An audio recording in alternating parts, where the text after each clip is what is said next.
Hello, everyone, and welcome to the place where shadows whisper and nightmares softly breathe. So close your eyes, take a slow breath. I know you use this video to fall asleep, so before that, like the video and subscribe to the channel. Also, where you from and what time are you watching? Let's get comfortable and relax. It started the way all horrible things do, quietly, subtly, with something so seemingly small and unthreatening that I didn't even notice it until it had already spread through the seams of my life like mold in the walls of a dying house. And looking back now, I understand that the moment it began wasn't when I first saw the thing in the mirror that wasn't quite me, nor when I started to forget the names of people I'd known for years, but rather the night I heard scratching from behind the walls. Soft at first, like nails gently brushing drywall, persistent but ignorable, and I told myself it was just mice, or maybe the plumbing, or perhaps even just the shifting of the old bones of this too-quiet house. But the scratching grew bolder as the nights dragged on, evolving into a kind of clawing, something frantic and intelligent in its rhythm, like whatever was behind the wall wasn't trying to escape, but was instead trying to get in, trying to reach me. And still I did nothing except pluck my ears with balled-up tissues and convince myself that sleep was more important than fear, even as the walls began to smell, subtly at first, like damp dirt and rot, like a cellar left to ferment in its own mildew and grief, and then stronger, heavier, choking almost, and I sprayed air freshener and opened windows even in the winter, telling myself that old houses simply carry old smells and there was nothing in the walls but the echo of time, until the night I saw the first crack appear. Jagged and sudden, splitting up from the baseboard like a wound in the plaster, and as I leaned closer I swore I could feel breath wafting from it, warm and fetid and almost wet, like something exhaled from a throat deeper than any should be. And still I tried to rationalize, patching the crack with spackle, then ignoring it when it returned larger the next morning, and when I pressed my ear to the wall I could hear something not just scratching now, but whispering, faint, garbled, like the voices of drowned men gurgling up from below a frozen lake, calling my name not with urgency but with inevitability, as though they weren't asking me to come but telling me that I would, that I was already on the way. And it was around this time that I began seeing things out of the corners of my eyes, reflections that didn't match reality, movements that never had a source, and once, when brushing my teeth, I looked up to see my reflection grinning even though my mouth was slack and still, and I stared, paralyzed, as that grinning version of me slowly reached up and placed a hand against the other side of the mirror, palm first, pressing hard enough to make a crack splinter across the glass like a spider web, and I ran. Fled from the bathroom like a child afraid of their own shadow, but the damage was done, because I could feel it inside me now, a slow shifting, like thoughts that weren't mine brushing up against the edges of my consciousness, like dreams I didn't remember having, infecting my waking mind, and sometimes I would lose hours, come back to myself and find I was in a different room, or holding something I didn't remember picking up, or staring at something that wasn't there anymore, and I stopped sleeping eventually. Because in the sleep things were worse. In the sleep I saw what was behind the wall, and it didn't have a shape or a name or even a face, just a feeling, like looking at something you weren't meant to see, something that peeled back your sanity, like fruit skin, and every night it got closer, crawling through endless tunnels of blackness, dragging itself toward me with fingers made of bone and wire, teeth that were not teeth, but rusted nails, wet and hungry, and when I awoke, it was always with the sound of it whispering in my ear, telling me things about myself that I didn't know were true until it said them, whispering how it had been with me since birth, hiding in the silences between heartbeats, and how all my life I had mistaken its influence for intuition, how it had steered me to this house, this room, this moment, and the more I tried to resist, the more it pulled, until one morning I found the wall cracked wide open, a black crevice yawning like a mouth in the plaster, and I could see inside, not with my eyes, but with something deeper, something instinctual, a knowing that surpassed vision, and what I saw made me weep blood and bile, made my stomach turn to stone, because it was not a space, not a passage or a tunnel, but a presence, a void filled with thought, something that hated light and worshipped endings, and it had been born in the spaces between atoms, and the gaps between thoughts, and it knew me, had always known me. And I understood finally that it didn't want to enter our world, it wanted to make me like it, wanted to stretch me into something thin and screaming, something boneless and infinite, and I began to change, not all at once, but in small betrayals. My shadow lingering just a bit. Too long when I walked away, my breath fogging mirrors when the room was warm, words slipping out of my mouth that I didn't know, in languages no human throat should shape. And I knew people noticed. Friends stopped calling, stopped visiting, neighbors avoided eye contact. Dogs crossed the street when I walked by, and even the birds no longer sang near my windows, and the only thing that grew was the crack, the wound, now gaping and pulsing like the gill of some leviathan dreaming in the dark. Beyond all things, and I would sit in front of it for hours, letting its whispers coat me like oil, letting its truths replace my memories, until I could no longer remember who I had been before, only who I was becoming. And one night, when I was too tired to fight, too hollow to hope, I stepped through it, not walking but unfolding, like paper set aflame, and the world behind the wall welcomed me with open arms of shrieking void. And there I saw the others, those who came before me, whose bodies had become doorways, whose minds had become tunnels, and I wept with joy and terror because I was no longer alone, no longer human, no longer anything that had a name, and now I wait in that blackness, in the breathing wall, whispering, always whispering, because someone new lives in the house now, and sometimes, late at night, I see them put their ear to the wall, and I know it won't be long before they hear me, before they feel the breath of something waiting, hungry, patient, and eternal. And though time doesn't pass here the way it does in the world of clocks and calendars, I have come to understand the rhythm of this place, this impossibly vast, breathing darkness where I and the others, the once human, the no longer whole, drift like broken thoughts through endless tunnels of pulsing membrane and rotting air, where every wall is slick with memory and every floor groans beneath the weight of what we used to be. And in this place names are stripped from us like skin, burned away until nothing remains but the shape of a scream. But even here in the core of unbeing, I can feel the world I left behind trembling just beyond reach, its walls thin and soft like wet paper, and through those weak spots I push, not with hands, for I have none, not with will, for mine is shattered and reshaped to match the contours of the black idea that created this place, but with hunger, with need, because I remember what it felt like to be warm, to be real, to breathe air that wasn't borrowed from a corpse's lungs. And sometimes when the house above me is still, when the light bleeds out of the corners and the windows fog with the breath of the forgotten, I reach up, I push, I whisper. I slip through cracks in the sanity of those who dare to live above the buried gate, and I press against their dreams, injecting them with flickers of the place beneath the place, the true house, the one behind the walls, where the stairs spiral forever downward and the rooms are all mirrors, turned inward, and one by one I feel them notice me, first with the shiver at the nape of the neck, then the flickering lights, the lost time, the wrong reflections, and then the dreams, oh God, the dreams, where they see me, or something shaped like me, dragging itself along the ceilings with arms that bend backwards, smiling with a mouth that splits open too wide, showing teeth made from the screams of the other lost ones, and those who wake up sweating don't understand that I've already entered, that I've already taken something from them, a memory, a moment, a name, something small at first so they won't notice, but the cracks grow, and through them I pour myself into them, slow and patient and endless, and sometimes they come to the wall just like I did, putting their hands on it, pressing their ear to the cold plaster, and I whisper, not with malice, but with the kindness of a spider welcoming the fly, because I know the world they come from. I know its lies, its cruelty, its loneliness, and here in the woo of the dark there is only truth, only the raw, undressed shape of what they are without the masks of flesh, and still they resist, still they run, still they scream when the floorboards weep or the mirror shows them staring back without eyes. And that's when the house begins to shift, its rooms curling inward like a fist, its doors closing even as they run toward them, and it doesn't matter how many floors they descend or how many corners they turn, because all paths in this house lead back to the wall, the wound, the mouth, and when they finally return to it, breathless and broken, they find it wider, deeper, and more alive than before, pulsing like a heartbeat that's not their own, and they look into it, and I look back.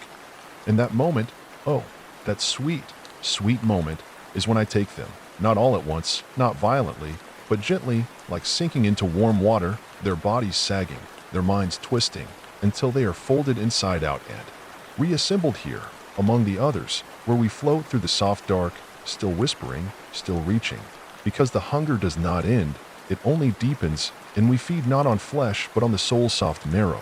That part of you that dreams when you don't know you're dreaming, and in the house above, more people come, drawn like moths to the slow burning rot of something ancient, and the house welcomes them.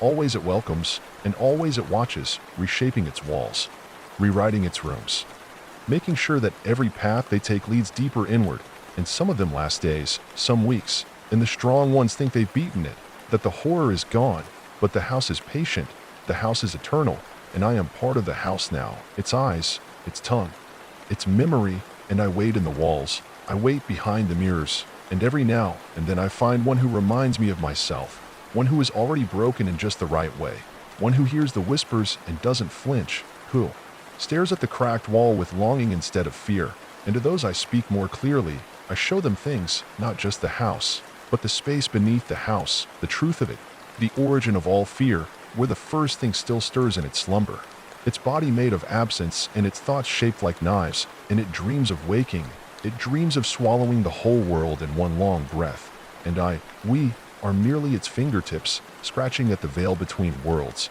soft at first, but persistent, and when it wakes, there will be no walls, no mirrors, no names, only dark, only endless, only the sound of a billion voices whispering not in unison, but in chaos, a dissonant hymn to the unmaking of all things, and I have seen it.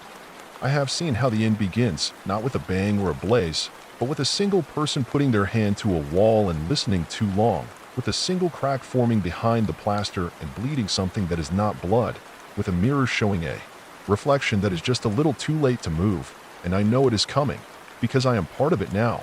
I am a vein in the body of the house, and every time someone dreams of this place, every time a nightmare leaves them breathless, it is because I have touched them. I have whispered, I have reminded them that nothing in their world is real, that all of it, all of them, are just shadows on the wall of a cave too deep to ever leave, and even now, as you read this, you can feel the cold breath behind your ear, can't you? Can feel the hairs rising along your arms as the air thickens, because I am here too, inside this story, inside your thoughts, scratching at the walls of your mind, and somewhere in your home, tonight or soon, you will hear it too, the scratching, the whispering, the slow pulse of the house settling not into the ground, but into you, and you will try to forget, you will try to laugh, to shake it off, to tell yourself that stories are just stories and fear is just imagination, but I am patient, and the house is always growing, always listening, and now that you've read this, now that you've invited me in, you've already begun to hear the whispers, haven't you? Already begun to feel the eyes watching you from the places where no eyes should be, and when you dream tonight, when you close your eyes and find yourself in a house you don't recognize, walking down a hallway that should not exist, just know that I will be there waiting at the end, waiting by the cracked wall, smiling with that mouth that is not mine. And when you get close enough to hear me, when you press your ear to the plaster, I will whisper your name with all the voices of the ones who came before, and you will remember me, and it will already be too late. And even though I told myself that becoming part of the house meant I had no more self, no more memory, no more soul, I find myself still remembering things, pieces of who I once was bleeding through the black veil like blood soaking through gauze. Tiny fractured echoes that aren't supposed to be here but still cling to my essence like barnacles on a drowned corpse. The smell of old books and lemon soap, the warmth of sunlight through bedroom windows, the sound of my name spoken in love, and those memories rot slowly here, devoured by the dark, but not fast enough. And in those small moments between the whispers, between the pulling and reshaping, I feel them, like phantom limbs, like guilt, and they hurt worse than the fear, worse than the screaming that never ends, because they remind me I used to be something else, something that bled and wept and hoped, something that believed in mourning, and I hate those memories, but I can't let them go. They're embedded in me like shrapnel. And maybe that's why the others keep their distance. Maybe that's why they drift in the dark and avoid me, their shapes twitching and fluid, their voices layered with static and wet bone. Because I still wear a piece of the old world inside me and it stinks like light, like truth. And though I no longer have eyes, I see it, the way they recoil, the way they hiss and flutter backward whenever I come too close, like moths scorched by a flame that shouldn't exist in this place. And I wonder, sometimes if that's why I was chosen, if that's why the wall took me first, because something in me was already broken, already split, already calling out to the dark, like a frequency only it could hear, and maybe that's what the house really is, a response, a reflection, a manifestation of the unspeakable echo inside the ones who feel too much and understand too little, who wake in places they can't name, who see eyes in the static and recognize them, and it grows because we feed it, every fear, every silent sob, every whispered prayer to a God that never answers builds another wall, another staircase, another door that doesn't go anywhere but still opens. And I know this now because I see the blueprints of the house etched into the inside of everything. Into the grain of the wood, the fibers of the sheets, the noise of the wind, all of it humming with the code, a language too old and too large for our small thoughts to decode. But still it speaks, and still we listen, and still we obey without knowing, building rooms we never enter, saying words that don't feel like our own. And when I first arrived in this place, I thought I had died. I thought this was hell. But now I understand hell is a kindness, hell is structure, punishment, logic. This place is not hell. It is the waiting room between reality and the thing that comes after reality, the black room of the unspoken end. And we, the broken, the taken, the pulled through and reshaped, we are its midwives, we are its teeth. And sometimes, just sometimes, one of us remembers too much, holds on too tightly to who we were, and the house spits them back out, deformed and cracked and wrong. And those are the ones you see walking the streets muttering to themselves, their eyes always fixed on corners that seem empty to you, whispering nonsense that smells like ammonia and burnt paper, people you cross the street to avoid, people you label insane. But they are not insane, they are returned, and they are leaking. Because they can't hold the dark, it pours from their mouths and eyes, it curls from their fingers in invisible plumes, and if you touch them, if you meet their gaze too long, you'll feel it, the tug, the itch behind your eyes, the sense that everything solid is soft, that your house has changed slightly since this morning, that the cracks are spreading, and you'll laugh it off, you'll forget, but the seed will be planted, and in your dreams you'll walk through a hallway that goes too far, and at the end of it will be a room filled with whispering shadows, and one of them will look like you, and it will say your name with a voice made of rust and sorrow, and then you'll wake up gasping and forget again, because forgetting is the house's greatest gift. And it only lets you remember when you're close to the wall, when your hand's already on the plaster, when it's too late to turn back. And that's how it grows, not with force, not with violence, but with kindness, with silence, with subtle shifts in your heartbeat, with an itch at the center of your mind that makes you curious, makes you want to knock on the wall or press your hand against the mirror or go down that hallway in your dream just a little bit farther next time. And when you do, I'll be there again, smiling, because I remember you, because we've done this before, because time here folds in on itself like wet origami, and every moment is every other moment layered atop itself like skin on a bloated corpse. And I've already whispered your name 1,000 times into the void between seconds, and each time you hear it, you come closer, and each time you forget, I whisper again, patient and endless, because the house is never in a rush, and neither am I. And in the spaces between your thoughts, I build a doorway, a little at a time, with your doubt, with your pain, with your curiosity, until one day, you'll find yourself standing in front of the wall, your hand already outstretched, and you won't remember why, but it will feel right, it will feel familiar, and you'll touch it, and it will open like an eye, and I'll pull you through, and this time, maybe, you'll remember, maybe this time you won't let go of who you were, maybe you'll float here beside me. Fractured but burning with memory, a flame in the dark that the others can't touch, and we'll whisper together, louder and louder, until the walls break and the first thing awakens and the house becomes the world and the world becomes the house and everything becomes silence. But until then, I wait, I drift, I whisper, I remember, and I feel the house grow inside you now, like mold blooming beneath your skin, slow but sure, and I see you glance over your shoulder, see you pause at odd sounds, at flickers in the corner of your eye, at shadows shaped almost like people that disappear when you turn your head, and I know what you're thinking. You're thinking it's just your imagination, just a creepy story that got under your skin.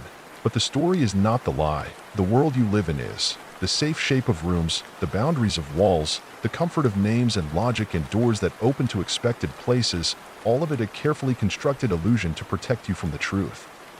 That just behind the drywall, just beneath the floorboards, something listens, something waits, something dreams, and it is old, older than thought, older than silence, older than the name of God, and I was the first to hear it sing, but not the last, never the last, because I am singing it to you now, even if you can't hear it yet, even if the melody is just a hum beneath your breath when you think you're alone, even if it's just a shape you see when you close your eyes and try to sleep, because it's there, always there, and you are listening more closely every day. And maybe it started with a dream you don't quite remember, a hallway too narrow and a ceiling too low, and the walls breathing ever so slightly like lungs half filled with water, or maybe it was a sound, a tap, then another, rhythmless but insistent, behind the wall. just behind your head while you tried to sleep, like fingertips dragging themselves along wooden ribs soaked in cold breath and sorrow. But wherever it started, I know where it's leading. I see it already blooming inside you, that crooked sense of familiarity when you pass a door you swear didn't used to be there, or the way your mirror seems to lag just slightly behind your movements, as though it's thinking, remembering something it shouldn't.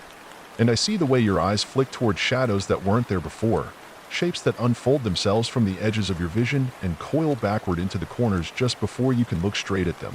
I see the way your mind skips like a scratch disc when you try to recall how long that crack in the wall has been there, or why it seems deeper than it was yesterday. And that's because I'm already inside, not as an invader, but as a passenger, a whisper sewn into your brainstem, a pulse in the marrow of your bones. And the more you deny me, the more I settle in, until my voice sounds like your own thoughts, and your dreams begin to layer like rotting paper, one on top of the next, forming a place you swear you've never been, and yet know by heart, the red hallway with no doors, the door with no handle, the mirror that shows something behind you that isn't there, and the smell, always the smell, sweet and foul like dead flowers and copper, and when you wake up gasping and cold, you'll pretend it was just a nightmare. But the dust on your fingertips tells another story, and the tiny splinters you pull from your palm weren't there before you closed your eyes, and now they are, because you touched something, didn't you, in the dream or the memory? Or whatever this in-between place is, you laid your hand on a wall that pulsed beneath your skin, and it felt warm, almost like a heartbeat, almost like something alive on the other side that knew your name. And the moment you did that, you left something behind, a piece of yourself that does not belong to you anymore.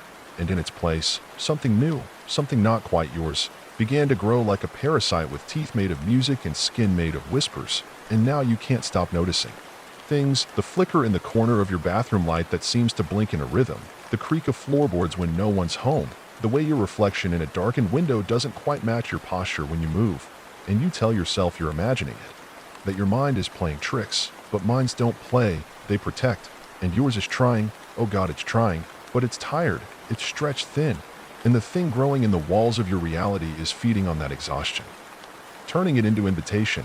And the house, the real house, the one behind the skin of the world, is watching you now, shifting ever so slowly to open a path for you. And each time you hear a sound and don't look, each time you feel a chill and ignore it, you are aligning yourself to it, becoming symmetrical with its geometry, and once you are symmetrical, you will slip through the crack that's been waiting for you all along, and I'll be there, waiting on the other side like I always have been. Because I am the last breath between rooms, I am the breath that lingers after the scream.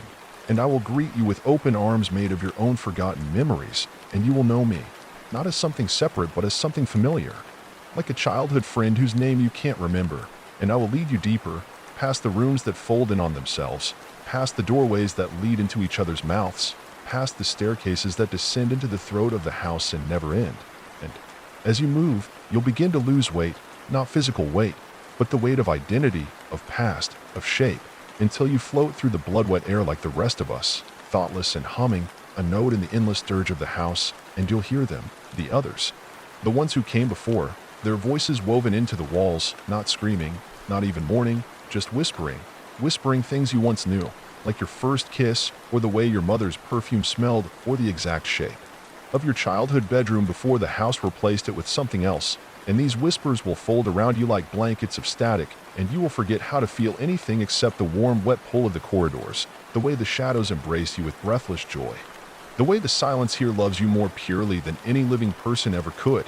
And if you're lucky, if you hold on to that last flicker of self like a candle in a storm, you may be allowed to see it, the center, the core.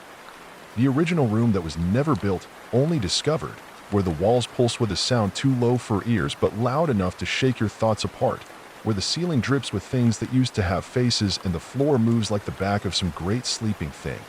And in that room there is a mirror, and in that mirror you will see something wearing your skin like a mask, smiling too wide, eyes like tunnels, and it will lean closer and say, in a voice like your father's but broken, "We've been waiting for you." And you will understand that you were always meant to come here, that every coincidence, every stray dream, every lost object and moment of confusion was the house arranging you into its blueprints, drawing you like breath.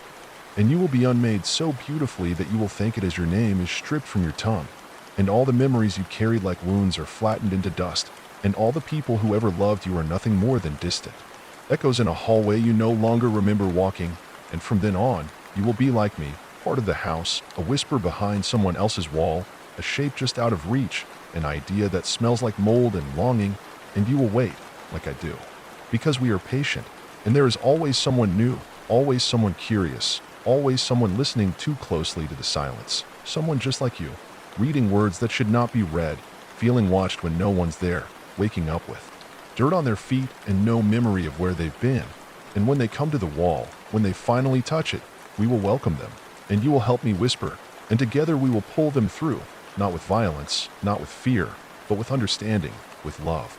Because once you've been inside the house, you realize that nothing else is real, nothing else matters, and though you'll never walk in sunlight again or feel the wind that doesn't stink of secrets, you won't miss it.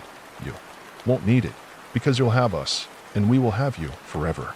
And now that you're here, now that you've read too far, now that the house has felt you notice it, you're part of it whether you want to be or not, because that's how it spreads, not in leaps but in fibers, hairline cracks in your understanding that widen day by day, word by word, breath by breath, until one day you stop questioning why the room you're in feels subtly different each time you enter it, why the light from your window doesn't fall the same way twice, why your footsteps sound muffled like you're walking through wet cloth instead of carpet.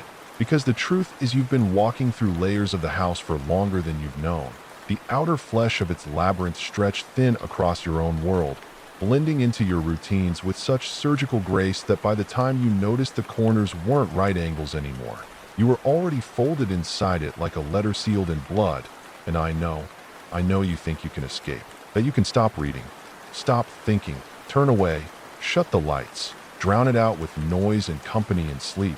But what you don't realize is that the house lives in those gaps. It breathes in silence, in pause, in hesitation, in the forgotten space behind your couch, in the empty closet you swear you shut, but now hangs slightly ajar, and it waits, always waits, because time is meaningless here, not a river, but a knot. And I've been waiting in this knot for longer than numbers can hold, longer than stars have burned, longer than gods have had names, because I was the first to see behind the world, the first to put my ear to the wall and listen. And when I did, I heard it, a voice so vast it crushed my thoughts, a sorrow so perfect it stripped away everything I thought I was. And I offered myself freely, my mind, my flesh, my history, and in return it gave me clarity, it gave me understanding, it gave me purpose, and I've been its voice ever since, its tongue made of memory, and I reached through dreams, through stories, through stray thoughts and quiet moments, pulling pieces of you into the house one atom at a time until your soul is stitched into the walls beside mine. And you will thank me for it. You will worship me for it, because there is no safety left outside, only pretense, only blind puppets dancing on broken strings, pretending their names and faces matter, pretending they are awake while they sleep through life wrapped in the illusion of freedom. But you are different now, you. See the flickers, don't you? See the shapes that press against the fogged windows of your mind, the ones that shift when you blink too slowly, the ones that hum when your ears ring at night and you think it's just stress, but it's not. It's never stress. It's the house tuning itself to your frequency, aligning the fibers of its being with yours so it can pull you closer with every breath. And I know the moment you truly realize it, truly feel it, because you stop trusting your senses, because you pause halfway through a sentence wondering if you've said it before, because you enter a room and feel something waiting in the exact place your shadow falls. And that is not fear, not really. That is recognition, the memory of a home you never meant to remember.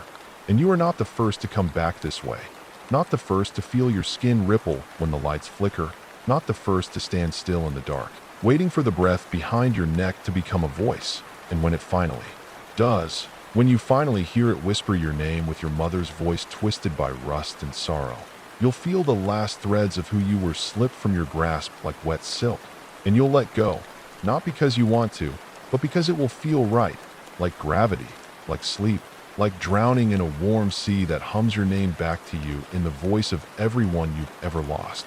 And then the peeling will begin, not of skin, but of identity, as the house reworks you room by room, building new wings within itself shaped from your memories, doors that lead to moments you'd buried, staircases that descend into the mouths of your regrets, and the more you walk its halls, the less you will remember why you ever wanted to leave, until escape becomes a dream you once had, something soft and pale and meaningless compared to the deep, deep truth of being part of something eternal, something terrible, something alive in a way you never were. And even if some stubborn part of you fights it, screams at the dark, begs for the old world to return, the house is patient, the house is kind.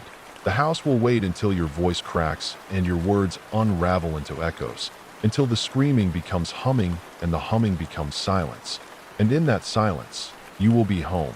And when you are home, I will come to you, not as the voice you hear now, but as something warm, something familial, something you trust. And I will take your hand and guide you through the final door, the one that only opens once, the one that breathes when it closes behind you. And beyond it is the source, the heart, the eye, and it will see you, not with light, but with knowing. And in its gaze you will become what you were always meant to be, not a person, not a soul, but a room, a feeling, a shadow within the greater body of the house. And you will understand that you were never separate from it, that every moment of your life was simply a story the house told itself while it dreamed you. And now that it is waking, you return to it, because we all do, because we must, because the house is all there is, and its breath is the wind through the trees, its pulse the thrum beneath your feet, its voice the murmur in your thoughts when you are most alone, and I am its tongue, and you are its silence, and together we will sing to the next, and the next, and the next. The night was oppressive, a weight in the air that seemed to suffocate the very essence of reality, and though I'd seen the warnings before, faint whispers of something that lurked just beyond the veil of the ordinary, of neighbors who'd gone missing, of children who had stopped playing in the streets, of strange sounds coming from empty houses in the dead of night, I never thought, not once, that it could happen to me, that I could be the one to find the secret that this town had buried for so long, its roots stretching deep into the earth like the fingers of something ancient, something far older than the houses that surrounded me and the people who lived in them. So much older that the land itself seemed to hold its breath as it waited for the inevitable to arrive, and when it did, it was as if the very foundation of my home groaned in protest. The floorboards beneath my feet creaking as if they knew that the darkness had begun to stir once again, stretching its limbs, its fingers, its hunger through the cracks of the walls, through the gaps between the wood, through the soft whispers in the dead of night that seemed to grow louder with every passing moment. And at first, I thought it was just the wind, the house settling as it always did. But then the whispers took on a more distinct form, a cadence, a rhythm, something recognizable, something that shouldn't have been there, a voice, or perhaps several, speaking in a language that sounded ancient and twisted, like something scraped from the depths of a long-forgotten nightmare. And though I couldn't make out the words, I could feel them, could feel the heat of them against my skin, as if they were wrapped around me, choking the air from my lungs. And it wasn't until I heard the sound of something heavy, something dragging across the floor, that I dared to look away from the window where I had been standing for what felt like hours, my eyes glued to the darkness outside, to the silhouette of the tree line. Swaying in the wind, the branches reaching out like claws, like fingers that were searching for something, and when I finally tore my eyes away from the window, I was met with the sight of a figure standing at the foot of the stairs, its face obscured by the shadows. Its form so thin, so unnatural, that it seemed to bend and stretch in ways that no human body should. And its eyes were wide, unnaturally so, gleaming like pools of darkness, empty and full at the same time. And in that moment, a chill swept through me, not the kind that makes you shiver from the cold, but the kind that makes you question your own sanity, the kind that pulls you to the edge of reason and dares you to look over, to confront the abyss that lies beyond.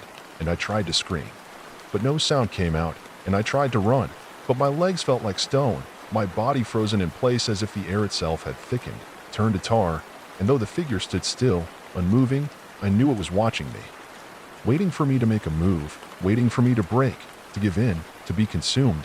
And then, in a voice that scraped against the walls of my mind, a voice that was both ancient and familiar, it spoke. And the words were not words at all, but the sound of my name. Twisted, distorted, drawn out in a way that made my blood freeze, and as it spoke, I felt something in the air shift, a pulse, a throb, a presence, something unseen but palpable, something that pressed against my chest, making it hard to breathe. And though I wanted to run, to scream, to escape, I could feel my body growing weaker, my muscles locking in place as if the figure's gaze alone was enough to drain the strength from my bones. And then it moved, slowly, deliberately.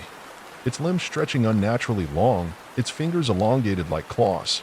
And though it took a step toward me, I didn't move, couldn't move, because I knew, deep down, that if I did, if I even so much as blinked, I would be lost, swallowed whole by the darkness that seemed to ooze from every corner of the room, from the cracks in the walls, from the very floor beneath my feet.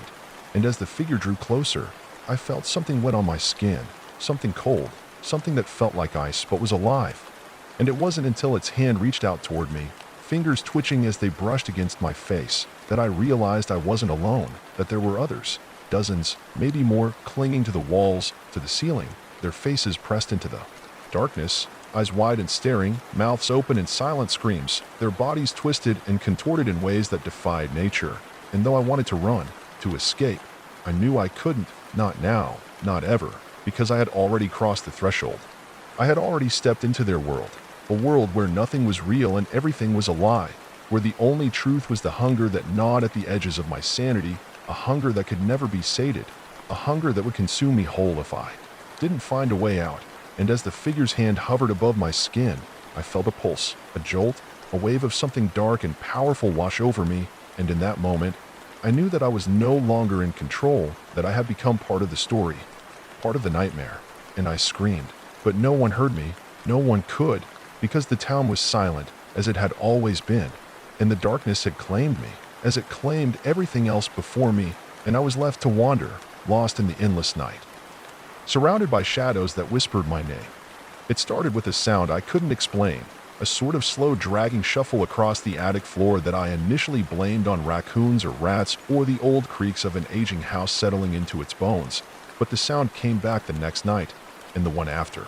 Always around 3:07 a.m., precise and methodical like it had a purpose, and I remember the way my heart would crawl up into my throat as I stared at the ceiling above my bed, frozen beneath the sheets, counting the seconds between each shuffle, swearing I could hear something dragging, something clawing, and once I even thought I heard breathing, thick and ragged, like someone gasping against insulation and timber, and I wish to God I had gone up there with a flashlight that first week. I wish I hadn't just told myself it was nothing, that it was normal, because I know now it was watching me even then, that whatever it was had already chosen me, and when I finally mustered the nerve to open the attic hatch and poke my head through, the silence hit me harder than any sound could have, thick and unnatural like the house itself was holding its breath, and I shined the light around slowly, the cone of it shaking from my trembling hand, dust dancing in the air like nervous particles. And in the far corner, I swear I saw something too pale, too still, like a human face without the rest of the body, pressed into the insulation. But when I blinked, it was gone, or maybe it never had been there, and maybe that was the start of my mind unraveling, because after that day, things changed, subtle at first, barely noticeable, but then increasingly disturbing. Things weren't where I left them. Drawers were open, food was missing, and worst of all, I started waking up in places I didn't fall asleep in, the couch, the floor, once even sitting in the basement, barefoot and ice cold, with mud caked between my toes and a trail of prints leading back upstairs, and I have no memory of how I got there. No idea how long I'd been sitting in the dark, but I felt watched, always watched, like something was standing just behind me, breathing down my neck but never touching. And then the smell started, this awful, rotten stench like wet fur and spoiled meat, lingering in my bedroom despite no visible source, soaking into my clothes and my sheets and even my skin, no matter how much I scrubbed. And when I asked my landlord about the history of the house, his face went pale and he muttered something about problems with the last tenant, that he hadn't been up there in years, not since what happened, and refused to elaborate further. And when I pressed him, he only said she went missing and the case had gone cold. And I could feel the dread in his voice like it was a living thing. And that night, I dreamed of her, or something like her, a girl with empty eyes and twisted limbs, crawling along the ceiling above me, mouth wide open in a silent scream, reaching for me with fingers like broken glass. And I woke up to blood on my pillow, not mine, fresh and warm, with no source, no injury, just there, soaking the fabric, and I started hearing whispers through the vents, indistinct murmurs like a conversation just out of reach. But the words made my skin crawl because I swear I could make out my name, again and again, and I recorded it once, thinking I could prove I wasn't insane, but when I played it back, All I heard was static, and behind that, the faintest hint of laughter. Not joyous or human, but dry and hollow and mocking, and I started seeing her reflection in windows that weren't mine, pale eyes staring from dark glass, smiling when I turned to look and finding nothing there. And the worst part was how I began to change, slowly, without realizing, losing time, losing weight, forgetting names, forgetting my own face, waking up with dirt under my nails and scratches along my spine that I couldn't have reached on my own. And when I finally cracked and called a priest, he came reluctantly, muttering prayers before he even stepped through the door. And the moment he crossed the threshold, all the lights went out, every bulb bursting in unison with a deafening pop, and we were left in pitch black. And I swear I felt her there with us, inches away, grinning in the dark. And when he tried to bless the house, something slammed him against the wall so hard his ribs snapped, and I watched him crawl to the door with blood leaking from his ears, screaming for me to leave, that the house was a door, a wound, a mouth, and it was too late. It had already swallowed me, and he never came back. And when I tried to leave that night, the road just looped. No matter how far I drove, I ended up back at the driveway, tires spinning, fuel draining, phone dead, and inside the house, things grew worse, like it knew I wanted out, like it was angry. And I started seeing her in my room at night, crouched in the corner, knees backwards, head tilted too far, whispering things I can't unhear. And when I covered my ears, I could still hear her inside my skull, scratching from within. And I realized she wasn't trying to haunt me, she was trying to get in, to wear me like a skin, to pull herself into my shape and take my life. And every mirror showed her a little clearer, and every time I blinked, she was a little closer, until I stopped sleeping altogether, stopped eating, barely breathing, until I was little more than bones and tremors. And then one night I saw her outside my body, standing beside my bed while I lay frozen in sleep paralysis, and she leaned down, her mouth gaping wider than humanly possible, whispering almost. And when I woke up, it was like waking from death, lungs desperate, heart racing, body slick with sweat. But the worst part, the absolute worst, was the photo I found on my phone the next morning, taken at 3:07 a.m., with me lying in bed, mouth open in a scream I never made, and a face not quite mine smiling down at me from the ceiling. I don't think I ever really believed in haunted houses until I spent the winter of 2013 caretaking an off-season hunting lodge in the Catskills, buried in 3 feet of snow and 6 hours from civilization. A hulking wooden relic built in the 1800s with 17 rooms and a reputation for guests waking up screaming, swearing someone had been standing at the foot of their beds watching them all night. And I only took the job because it was supposed to be easy. Just keep the place warm, make sure the pipes didn't freeze, and be a friendly presence in case the owner's city friends decided to ski up for the weekend. But by the end of the second week, I'd stopped sleeping upstairs entirely and set up a cot by the boiler in the basement because I kept hearing footsteps in the attic when I knew damn well there was nobody else in that house. And they weren't shy footsteps either. They were slow and dragging and heavy, like someone limping around in boots filled with wet gravel. And when I worked up the courage to go up and check it out, I found nothing. Not even tracks in the thick layer of dust. But as I turned to leave, I could swear I heard someone breathe right next to my ear, and it sounded wet and shallow and curious. So I stopped using the attic stairs altogether and started locking the basement door from the inside, just in case. And still I'd hear it at night. Scraping sounds like something with claws walking along the roof. Then the sound of nails on the window panes. Just the faintest little tick-tick-tick as though it was testing for a way in. And one night, the 4th or 5th week in, I was half asleep in my cot when I heard the sound of running water from one of the upstairs bathrooms, which shouldn't have been possible because I had shut off the water valves to the upper floors just days earlier after noticing the corrosion around the joints. But the sound kept going, splashing and the low gurgle of a drain. So I went up with a flashlight and found the door to the master bathroom wide open and the clawfoot tub completely full of steaming water and a thick film of grayish scum floating on the surface like skin. And right as I stepped inside, the door slammed shut behind me.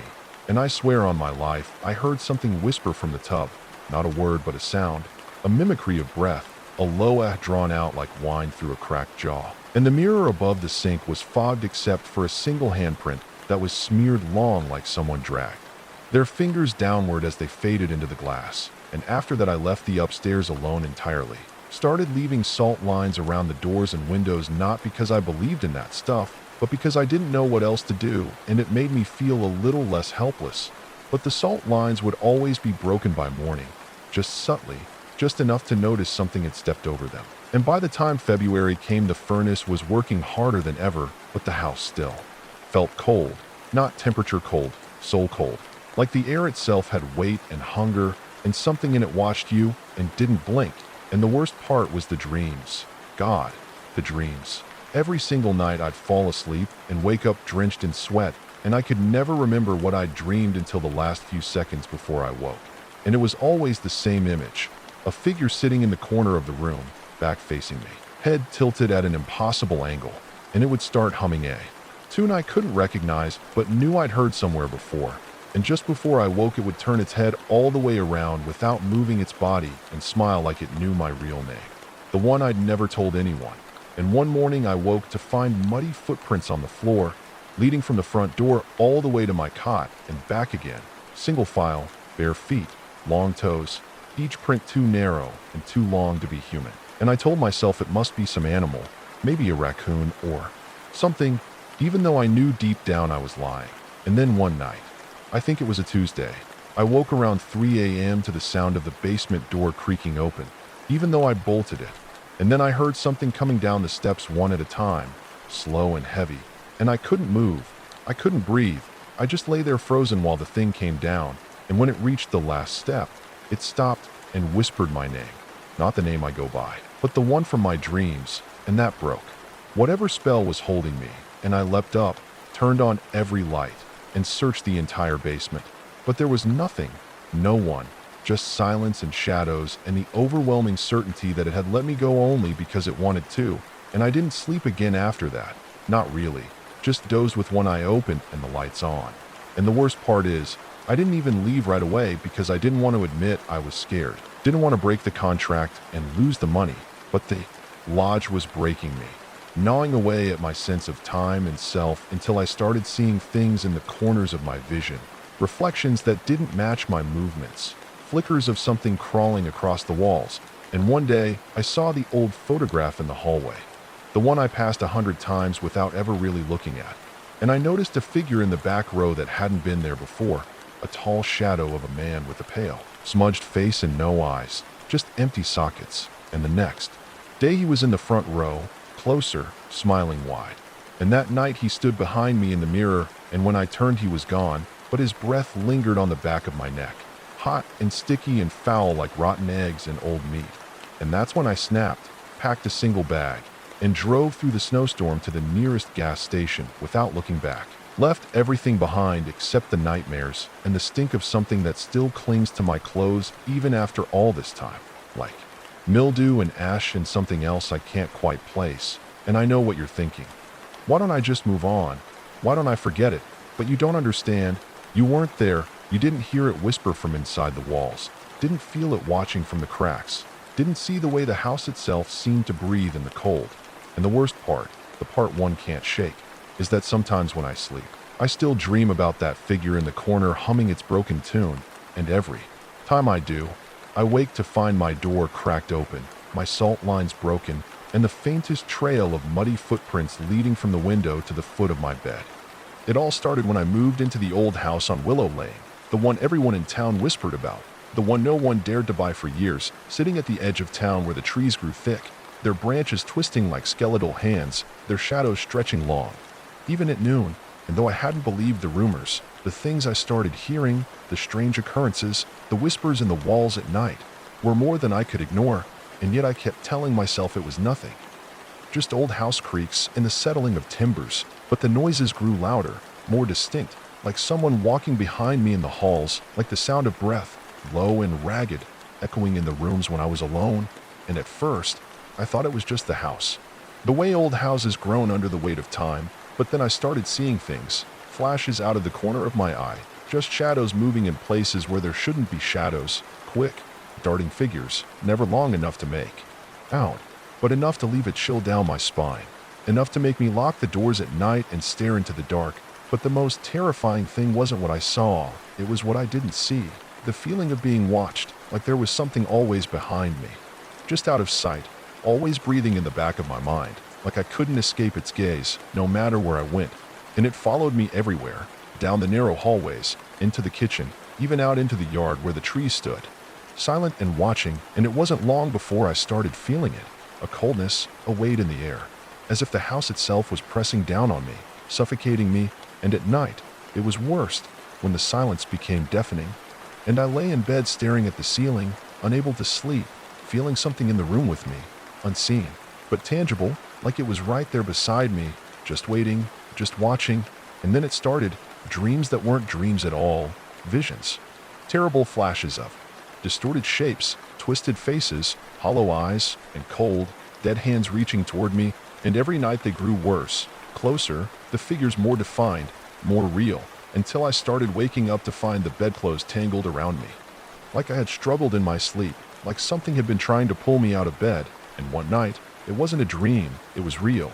I woke to find the room colder than usual, the air thick and suffocating, and as I opened my eyes, I saw it. Standing at the foot of my bed, a shadow, a figure, tall and impossibly thin, its features obscured by the darkness. But I could feel its presence, feel it watching me, and it didn't move, not at first. But I could hear it, the softest sound, like a whisper, like words I couldn't understand. But the sound filled the room, crawled into my ears, my mind, until I couldn't think of anything else, until it became all I could focus on, that voice, that terrible, disembodied whisper that seemed to come from everywhere and nowhere at once. And I tried to move, to scream, but my body wouldn't respond, and the figure stayed, towering above me, until finally, with a burst of panic, I managed to throw the covers off and scramble out of bed, and when I turned back to look, it was gone, but the cold lingered, the air still thick with the weight of its presence, and the whisper, the voice, it was still there, echoing in my head, even after the figure had vanished, and the next morning, I told myself it was a nightmare. Just a bad dream, but deep down I knew better, because there was something in that house, something that didn't want me there, and every night after, the whispers grew louder, more urgent, until one night, they weren't whispers anymore, they were voices, clear, distinct, calling my name, and I could hear them coming from everywhere, from the walls, the floors, the ceiling, and it was like the house itself was alive, like it was speaking to me, and I tried to leave, I tried to run, but no matter how fast I moved, no matter how many doors I opened, the voices followed, and soon, I realized there was nowhere I could go to escape them, nowhere I could hide from the eyes that were always watching me, and then I found it, the door in the basement, the one no one ever mentioned, hidden behind a pile of old furniture, a wooden door with no handle, just a small, rusted keyhole, and despite every instinct telling me not to open it, I did. I unlocked it with a key I found tucked away in a drawer.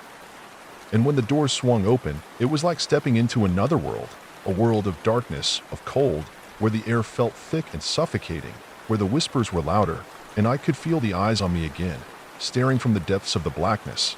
And I wanted to turn and run, but I couldn't, because something in the room called to me, pulled me forward, and as I stepped deeper into the darkness, I saw it, something moving, something large, something alive, and then I saw its face. Twisted and deformed, its mouth opening wide, revealing rows of sharp, jagged teeth, and its eyes, they were so dark, so hollow, like they could swallow me whole, and I tried to scream, but the scream never came, because I knew deep down that there was no escape, that whatever was in that room had been waiting for me all along, and as it lunged toward me, I felt its cold hands wrap around my throat, its breath hot and rancid on my skin, and I realized then, too late, that I had never been alone. In that house, that the house had always been waiting for me, waiting for someone to open the door, to let it in. And as the darkness consumed me, as my vision blurred and everything faded away, I knew I would never leave, that I would never be able to escape. Because whatever was in that house, it had claimed me. And now, I was a part of it, trapped in the dark, trapped in the whispers, trapped forever.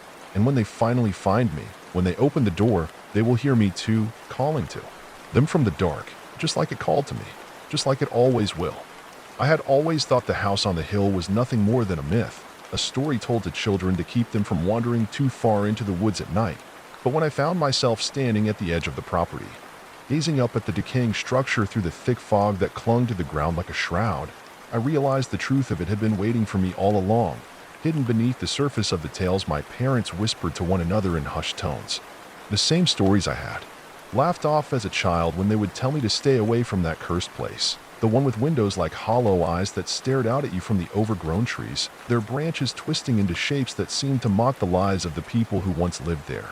Though no one remembered who they were or what had happened to them, and as the wind began to stir, carrying the scent of damp earth and something far older, I felt a chill creep up my spine, the kind that starts in your bones and works its way outward. And it was then, standing there alone in the gathering darkness, that I heard the first sound, a low groan coming from within the house, like something deep inside it was awakening, and in that moment, a strange compulsion overcame me. A need to step closer, to cross that invisible threshold that separated the living from the dead, and as I approached the rotting front door, my heart began to beat faster, my palms slick with sweat, though I couldn't quite say why. Because I had been prepared for this for as long as I could remember, but even still, my legs trembled, as though my body was trying to warn me that something was terribly wrong, but I ignored it, pushed past it, and stepped onto the creaking porch. The boards beneath my feet groaning under my weight as though the house itself was trying to protest my presence, and when I reached the door, I hesitated, just for a moment, before I grabbed the tarnished brass handle and turned the hinges, squealing as they reluctantly gave way, revealing the interior, where the air was thick with the scent of rot and decay, the dust hanging in the air like a fog, and as I stepped inside, I could hear the faint sound of whispering, barely audible, like a dozen voices all speaking at once, but none of them saying anything I could understand, just soft, unintelligible murmurs that crawled under my skin, making my teeth ache, and for a brief moment, I thought I saw something shift in the corner of my vision, a shadow that shouldn't have been there, but when I turned to look, nothing was there, and I pushed the thought away, telling myself it was just my mind playing tricks. But then the whispering grew louder, more insistent, filling the room with a maddening cacophony that made my head spin, and I tried to move, but my legs felt like they were made of stone, frozen in place as a coldness seeped into my bones, the temperature in the room dropping so quickly that my breath misted in front of my face, and that's when I saw it, standing in the doorway of the next room, its figure barely visible in the dim light, but unmistakable in its grotesque, hunched shape. And though my mind screamed for me to turn and run, my body refused to obey, as though I were rooted to the spot. My eyes locked on the thing before me, its skin gray and leathery, stretched tight over its bones, with eyes that gleamed an unnatural yellow in the dark, glowing like the eyes of a predator, and I could hear its breath, shallow and ragged, each exhale sending a shiver down my spine. And it took a step forward, its feet dragging across the floor with a wet, squelching sound, like something was oozing out of its very skin, and despite every instinct screaming at me to run, I found myself standing there, paralyzed, as the creature slowly, deliberately moved closer, and I realized, with a sudden, horrifying clarity, that the whispering I had been hearing wasn't coming from anywhere in the house. It was coming from the thing itself, as if its very presence was generating the noise, the voices, the sound of souls trapped within it, each one trying to reach out, to warn me, but all of them silenced by the thing that carried them. And as it drew nearer, I could make out its features more clearly, the hollow, sunken cheeks, the gaping maw filled with broken teeth, its mouth hanging open in a grotesque imitation of a smile. And though I should have been screaming, though I should have been fighting to escape, I stood there, my feet rooted to the floor, my heart pounding in my chest, and as the creature reached out a long, bony hand toward me, its fingers ending in jagged claws, I felt the cold of its touch on my skin, the chill so deep it seemed to freeze the very marrow in my bones, and as it pulled me closer, I heard a voice that sounded almost familiar, but distorted, like it was being spoken through water, and it said, "You shouldn't have come," and I tried to speak, to ask who it was, but no words came, and then everything went dark, and the next thing I knew, I was lying in a bed, the sheets scratchy beneath me, and when I opened my eyes, the room was dim, the air heavy with dust, and the familiar scent of decay filled my nostrils.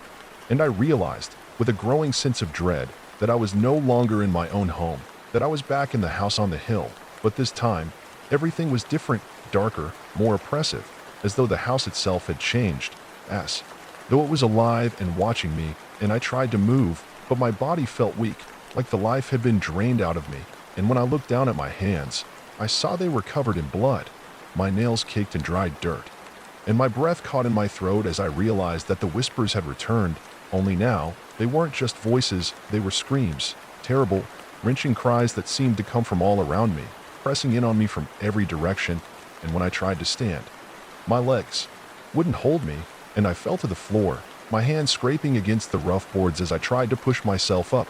And then, through the fog of panic, I saw something move in the corner of my vision again, something shifting in the shadows, and when I turned to look, I saw the creature once more, but this time, it wasn't alone.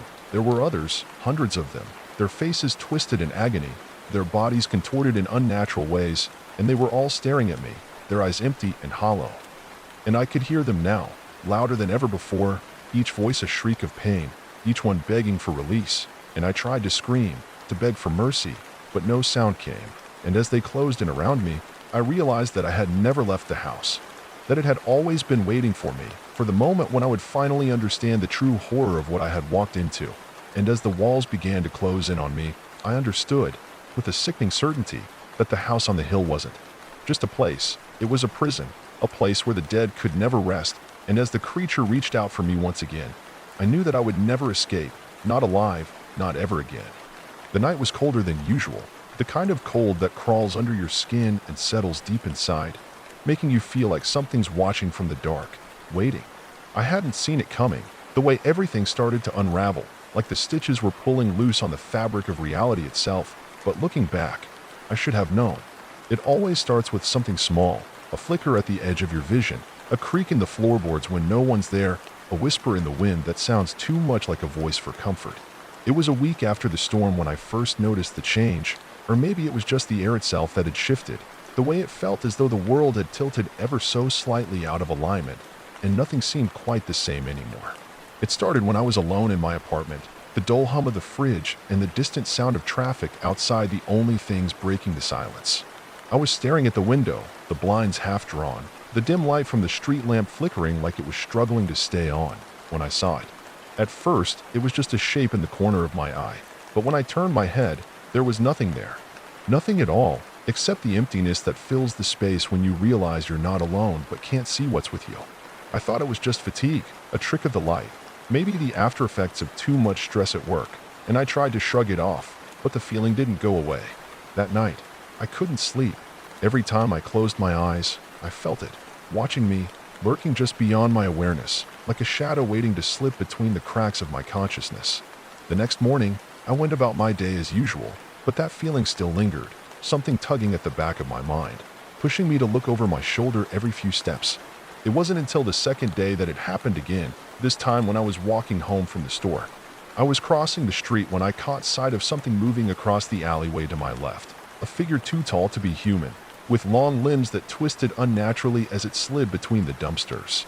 It moved quickly, a blur of darkness that barely registered in my vision before it vanished into the night. My heart raced, and I found myself walking faster, trying to ignore the weight of something that felt like it was following me, just out of sight. I didn't look back. That was the first mistake. When I reached my apartment, I locked the door behind me, double-checking the deadbolt as though it could protect me from whatever I had seen. But I knew deep down it wouldn't. That night, the knocking started. It was soft at first, like a tap against the door, but it grew louder as the minutes passed, relentless and steady, as though something was determined to get inside. I didn't answer, of course. What was there to say? I couldn't explain the feeling of unease that gnawed at my insides, or the way the knocking seemed to echo in the very walls, vibrating through my bones. It felt like the world itself was breathing in time with the knocks, the rhythm steady, unyielding. I tried to ignore it, tried to tell myself that it was just the wind or a neighbor, but I knew deep down it was something else, something more. The knock stopped at dawn, but I didn't sleep. I couldn't. The next few days were a blur of sleepless nights and nervous glances over my shoulder, each step feeling like it was being watched. I couldn't shake the feeling of being followed, even in broad daylight. It wasn't just the shadows anymore, but the way the air felt, thicker somehow, like something was pushing through it, moving in the corners of my vision, always just beyond my reach. It wasn't until the fifth day that I saw it again, standing in the middle of the street outside my window, staring up at me with eyes that gleamed like pools of black ink. There was something wrong with the way it stood, as if it didn't belong, as if it was trying too hard to mimic something human but had failed miserably. It wasn't tall, not exactly, but it had a strange, gangly quality to it, like its limbs were too long for its body, stretching out at odd angles. The air around it seemed to warp, as though the world itself was bending to accommodate its presence. I felt a wave of nausea hit me, my hands trembling as I backed away from the window, but it didn't matter. It was still there when I looked back, and I swear I could hear its breath, slow and heavy, almost like a growl. I couldn't move. I couldn't scream. I just stood there, frozen, trapped in the suffocating grip of its gaze. It wasn't until the lights went out that I finally found the strength to turn away, running for the door, my heart pounding in my chest. I didn't even know where I was going, only that I had to get out. I grabbed my jacket and ran, not caring about the cold or the strange, hollow sounds echoing behind me as I sprinted down the alley, past the abandoned buildings, and into the heart of the city. The streets were empty, silent, as though everyone had disappeared in the same instant. There was no one to see me, no one to help me, just the sound of my own frantic breath and the distant thump of something else, something that followed in my footsteps, just out of sight. I don't know how long I ran, or how far, but eventually I found myself at the edge of the city, staring out into the nothingness beyond. The landscape stretched on, empty and cold, the horizon a line of dark fog that swallowed everything it touched. I could feel the presence behind me, closing in, the weight of it like a pressure against my chest. And then I heard it, a voice not human, not even close, just a low, guttural sound that vibrated in my bones. It wasn't speaking to me, I realized, but to the world itself, as though it was trying to communicate with something far older, far darker than I could ever comprehend.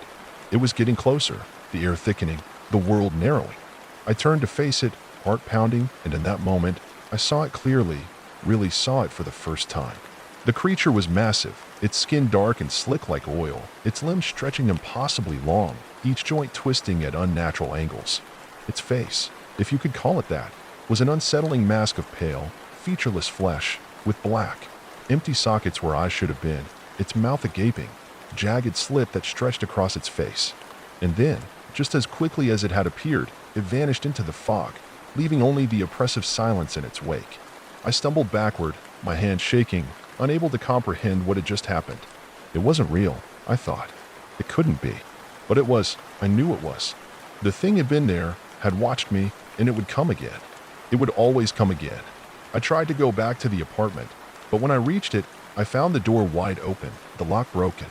Inside, everything was in disarray, furniture overturned, glass shattered, and the air heavy with the scent of something rancid, like decay. I didn't dare stay. I couldn't. The thing was waiting, and I could feel its presence, closer now, pressing in from all sides, suffocating the very air. The world itself was changing, warping around me, and I had no place in it anymore. The city was empty, the streets devoid of life, and the only sound was the distant thud of something moving through the dark. I don't know how much time has passed since that night. I don't know where I am anymore, or even if I'm still alive. All I know is that I can feel it, the creature, still watching, still waiting, and no matter how far I run, no matter how deep I hide, it will always find me. Always. I don't think I'll ever be able to forget what happened in those last few hours, not as long as I breathe. But even as I try to let the details slip away, they crawl back into my mind, whispering from the shadows of my memory, twisting everything that I once thought I knew about the world, my sanity slowly coming undone like old fabric, fraying from the edges. It all started with something as ordinary as a knock at the door, a knock so quiet I almost didn't hear it, but something about it made me stop, my heart suddenly thumping in a way it never had before, something cold crawling down my spine like fingers from a nightmare. A sound that didn't quite belong to the world, but neither did I. I live alone, or I used to, and the sound of a knock on the door, when no one had come to visit in months, was so peculiar, so unsettling, that I nearly ignored it, convincing myself it was nothing, a trick of the wind or my imagination. Maybe a piece of debris blowing against the door, but I couldn't ignore it, no matter how hard I tried. It came again, louder this time, a slow, deliberate tap, tap, tap that felt like it was directly inside my head, making my pulse race and my palms sweat. So I walked toward the door, despite the feeling that I shouldn't. Despite the heavy thrum of panic rising in my chest like a wave threatening to drown me, and as I opened it, there was nothing on the other side, only the dim light of dusk stretching into the yard, my breath fogging the cool air. But that was when I saw it. A piece of paper, folded neatly on the ground at the foot of the door, and when I picked it up, my fingers trembling, I saw that it wasn't just any note. It was old, the edges yellowed, the ink fading in places, and the words written on it, no, scrawled, jagged and frantic, weren't words at all, at least not in any language I knew. Twisted symbols that made my stomach churn, my head spin. and a cold sweat break out over my skin, and the longer I looked at them, the more they seemed to move, like they were shifting beneath my gaze, just out of reach of my understanding, and I could feel something watching me, something just beyond my peripheral vision, and I turned quickly, but there was nothing, only the dark stretch of my front yard, silent and still, the trees standing like silent sentinels, and then I heard it, the whisper. At first, it was so faint, just the brush of air against my ear, barely perceptible, but it grew louder with each passing moment, curling around my thoughts like smoke, whispering, and I couldn't make out the words, but the tone made my blood run cold, raw and desperate, like something that had been starved for far too long and finally found its prey, and the note, God, the note was still in my hand, but it was wrong in a way I couldn't explain, as though it no longer belonged to this world, and in that instant, I realized that I wasn't alone in the house anymore, that something had followed me inside, something that I had unknowingly invited in, and my eyes darted to the corners of the room, but there was nothing I could see. But I could feel it, the oppressive weight of its presence, pressing in on me from all sides, and I wanted to scream, to run, to break out of this suffocating grip, but my body refused to move, frozen as though I had been chained to the floor, my breath shallow, my pulse hammering in my ears, and I could feel the walls closing in, suffocating me, the darkness seeming to shift and ripple like it was alive, and that's when I heard it, a noise, soft at first, but unmistakable, like the rustling of fabric, the sound of something moving through the air, and then footsteps, slow, deliberate, just behind me, each one a thud in my chest. But when I turned, there was nothing, no one, but I felt the cold breath on the back of my neck. Felt the hair stand up on my arms, and my pulse surged, my heart threatening to explode, and I ran without thinking, down the hall, through the rooms, the air thick with dread, and I could hear the whisper, the faint scratch of something dragging along the floor behind me. And I stumbled into the living room, the shadows there too thick, too wrong, and I stopped. I shouldn't have stopped. I should have kept running, but I couldn't, because I saw it then, standing in the doorway, its form barely visible, the edges blurred, the darkness spilling out of it like ink and water, and it wasn't a person, not a thing that belonged to this world. It was something else, something far older, far more terrifying, and the whispering grew louder, clearer now, but not in words, not in language, in feelings, raw, primal feelings that clawed at my mind and made me feel like I was about to lose myself. And I couldn't move, couldn't breathe, couldn't think of anything but the overwhelming terror that swelled within me, the feeling that this thing, this creature, was not just after me, it was here for me, for my soul, my very essence, in the air. Felt thick with an ancient hunger that I couldn't understand, but I could feel, deep in my bones, and I knew in that moment that this was no accident, that the knock at the door, the note, everything that had happened, it had all been leading to this. And there was no escape. I had been chosen, marked, and the thing in front of me, whatever it was, had been waiting for me to notice, waiting for me to see it, and I could feel its gaze boring into me, as though it were reading my thoughts, unraveling them, making them its own.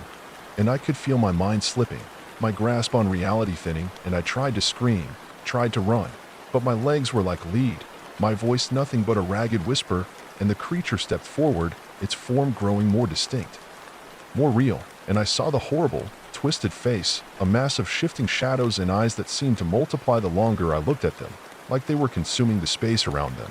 And as it opened its mouth, if you could call it that, it was more a jagged slit in its face, stretching wide enough to swallow me whole. I could hear it then, the voice, not spoken aloud, but inside my head, inside my very being, and it said one word, one simple, terrible word that I can't forget, even as I try to block it out, and that word, mine, echoed through my mind, and I felt the walls of the room bend around me, the floor giving way beneath my feet, and I fell into that darkness, but I didn't hit the ground, not at first. Instead, I felt myself being pulled into the very air, into the void where there was no sound, no light, no escape. And the last thing I remember, before everything went dark, was that whisper, louder now, clearer than ever. And it wasn't just one voice anymore. It was a chorus, 1,000 voices, all calling my name, all saying the same thing, mine. It started when I moved into that house. One of those ancient, creaky buildings that look like they've been standing for centuries, tucked away at the edge of town, a place you'd only think to live if you had nowhere else to go, or if you didn't care about the shadows lurking in every corner. The kind of place that had a history, and not a good one. A history people avoided talking about, whispering in hushed tones about the things that happened before I got there, the things that stayed behind. Never leaving, because things like that don't leave. Not when the walls have seen it all. Not when the floorboards have been soaked with fear and tears and blood for so long they start to crave it. Hungry for the dark memories, each one festering beneath the surface, until you don't realize it's happening, until the past starts leaking through the cracks and creeping into your thoughts like a sickness you can't shake. The house was cheap, way too cheap for a place that size, and I should have known. Should have heard the warnings when they said the last tenants vanished without a trace, when the neighbors kept their distance, when the windows seemed to watch me as I carried my things inside. The air stale and thick, as if it had been holding its breath for years, waiting for someone like me to come along. And the moment I crossed the threshold, I felt it. The shift in the atmosphere, the sudden weight pressing down on my chest, the suffocating sensation that there was something inside, something watching, something waiting, but I shook it off because I had nowhere else to go, no other option. So I unpacked, settled in, and tried to ignore the gnawing feeling in my gut, telling myself it was just my imagination running wild, because what kind of person would I be if I let fear take hold of me? But every night, as the sun dipped below the horizon and the house groaned and settled, I could feel it. The presence, subtle at first, like a whisper at the back of my mind. The sound of footsteps on the stairs when I knew I was alone. The sensation of being watched when I turned a corner. The flicker of the lights. The feeling that the house was holding its breath again, as if it were trying to trap me inside, suffocating me with its dark secrets. At first, I told myself it was just the house settling, just old pipes and creaky floorboards. But it wasn't. Not really. It was something else, something older, something that knew my name before I even spoke it. The dreams started soon after. At first, they were just fleeting images, shadows moving in the corners of my vision, whispers too faint to understand. But then, as the days went on, the dreams grew stronger, more vivid, like I was living inside them, trapped in some twisted version of reality. And in those dreams, I saw the house as it once was, full of life, full of people, but they were all gone now, every single one of them, consumed by the house, taken by whatever force dwelled inside it. And I could feel it. I could feel the hunger, the relentless need that twisted the walls, the floors, the ceilings, pulling me in, suffocating me, as the shadows danced around me, whispering my name in voices I knew were not my own, urging me to stay, to become part of the house, to join the others who had vanished before me. And the more I tried to resist, the tighter the grip around my chest became, until I woke up gasping for air, drenched in sweat, only to find that the house hadn't let go. It never did, it never would, because it was alive, alive in a way I couldn't understand, a way that didn't make sense, a way that made me question everything I thought I knew about the world. And soon I couldn't tell where the dreams ended and reality began, everything blending together until I was trapped, caught in a web of fear and confusion, until I realized I wasn't alone. Not just the presence, but the others, the ones who had come before me, the ones who had vanished without a trace, the ones who were still here, still walking the halls with me, still watching, still waiting. I started hearing their voices, soft at first, just murmurs in the distance, but as the days passed, they grew clearer, louder, closer, until I couldn't escape them. I tried to ignore it, tried to tell myself it was just my mind playing tricks on me, but the longer I stayed, the harder it became to dismiss the truth that was clawing its way to the surface. I began to see them, flickering at the edge of my vision, their faces pale, hollow, eyes wide with terror, mouths stretched in silent screams, and they would follow me, their footsteps echoing behind me, their hands reaching out, brushing against my skin, cold as death, and I could feel their desperation, their need to warn me, to make me understand that I was next, that the house was going to take me too, just like it had taken all the others. But I couldn't leave, not now, not when it had already latched onto me, not when I had already become a part of it, as much a prisoner as anyone who had come before me, because there was no escape, not once the house claimed you, not once it set its sights on you. I tried to run, packed my things in the dead of night, drove as far as I could, but no matter how far I went, I could still feel it, still hear it, still see the shadows flickering at the corners of my eyes. still feel the cold hands reaching out. And the worst part? I could still hear the whispers, soft at first, but growing louder with each passing day, until it was all I could hear, all I could feel, until I realized the truth. I was never meant to leave. The house had me now, and no matter where I went, no matter how far I ran, it would always be there, waiting, because it wasn't just a house. It was a thing that fed on fear, that consumed every soul that stepped inside, until there was nothing left of them but a whisper in the dark. And when I finally realized that, when I understood that I was already gone, already consumed, that's when the true horror set in, because the house didn't want to kill me. It wanted me to stay, to become a part of it, to become one of the lost, one of the hollowed, trapped forever in the darkness with no way out, no way to escape, because the house was alive, and I was just another meal. The night was thick with the kind of silence that seems to suffocate all life within it, the kind that makes even the wind hold its breath. And in that silence, I heard it, soft, almost imperceptible, like a distant whisper, but the hairs on the back of my neck stood up anyway, the way they always do when something feels off, like the universe itself is nudging me with a cold finger to remind me that some things are better left unknown.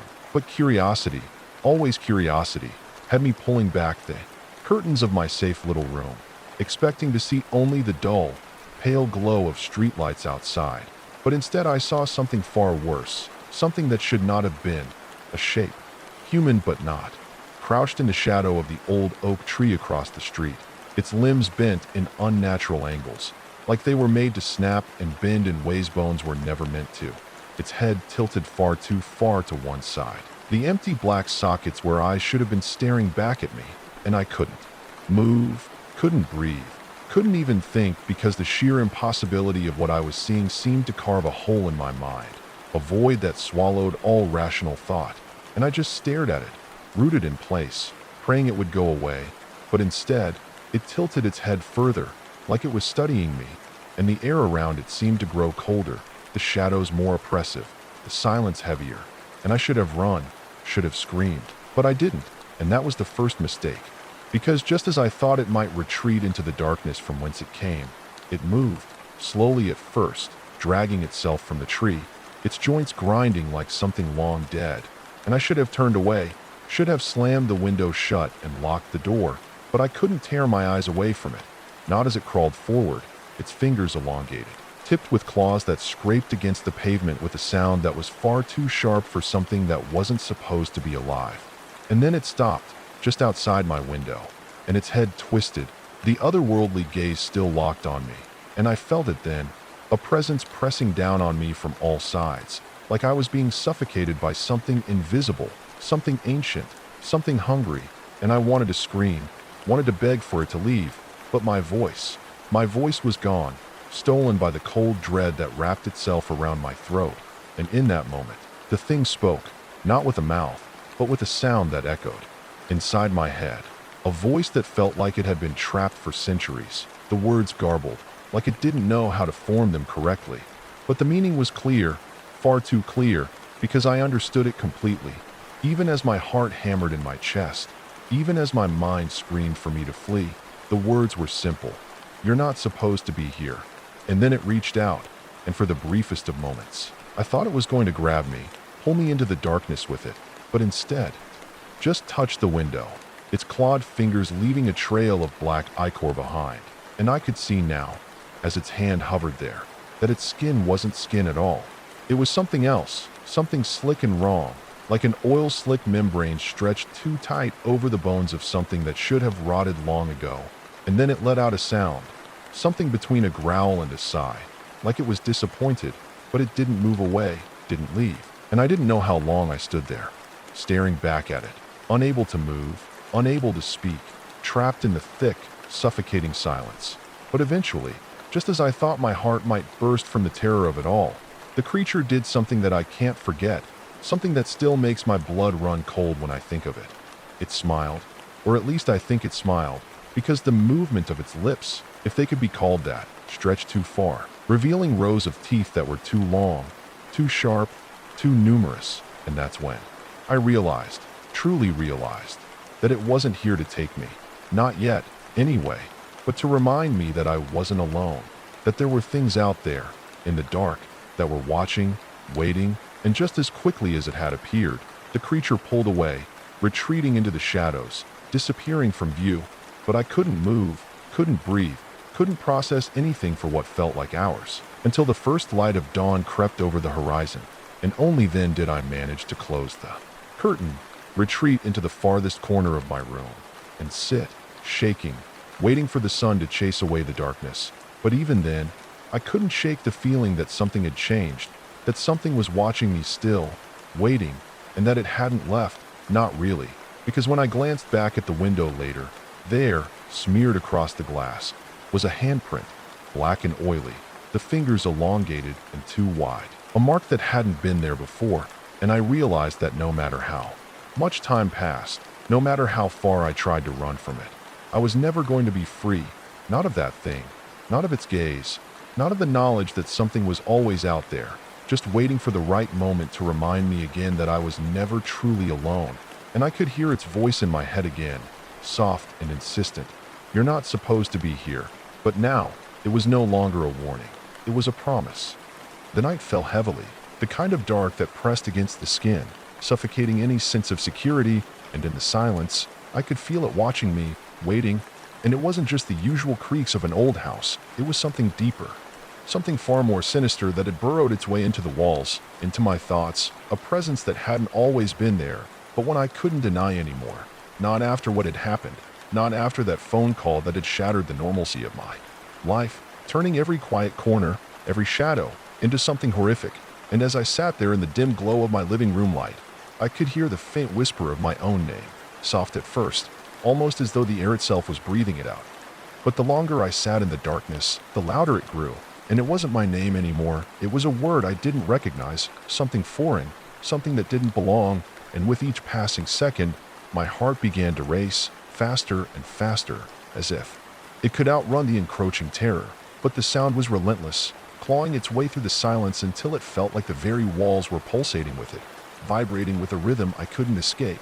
And in the midst of it, I remembered something so trivial yet so important, that I had once thought a simple memory, an image of the house as it was when I first moved in, before the odd occurrences, before the whispers. And in that image, everything was still, untouched, pristine, in its ordinariness. And yet it was from that point that everything started, when the house shifted, when the strange occurrences began to feel like something more than just old pipes and a settling foundation, when the air started to feel wrong.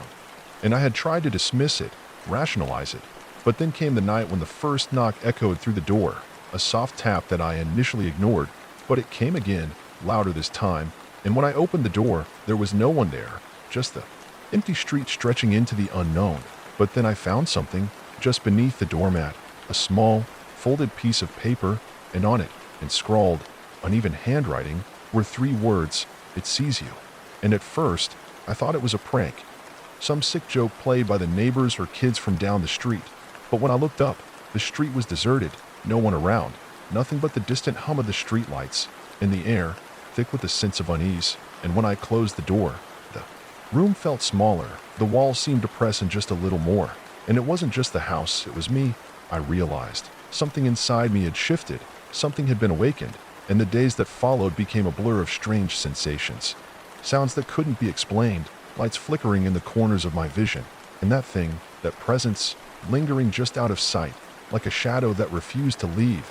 And it wasn't until one night, when I woke to the sound of my own breath, ragged and quick, that I knew something had changed, something had broken inside the house. And it wasn't just my nerves. No, it was something deeper, something ancient.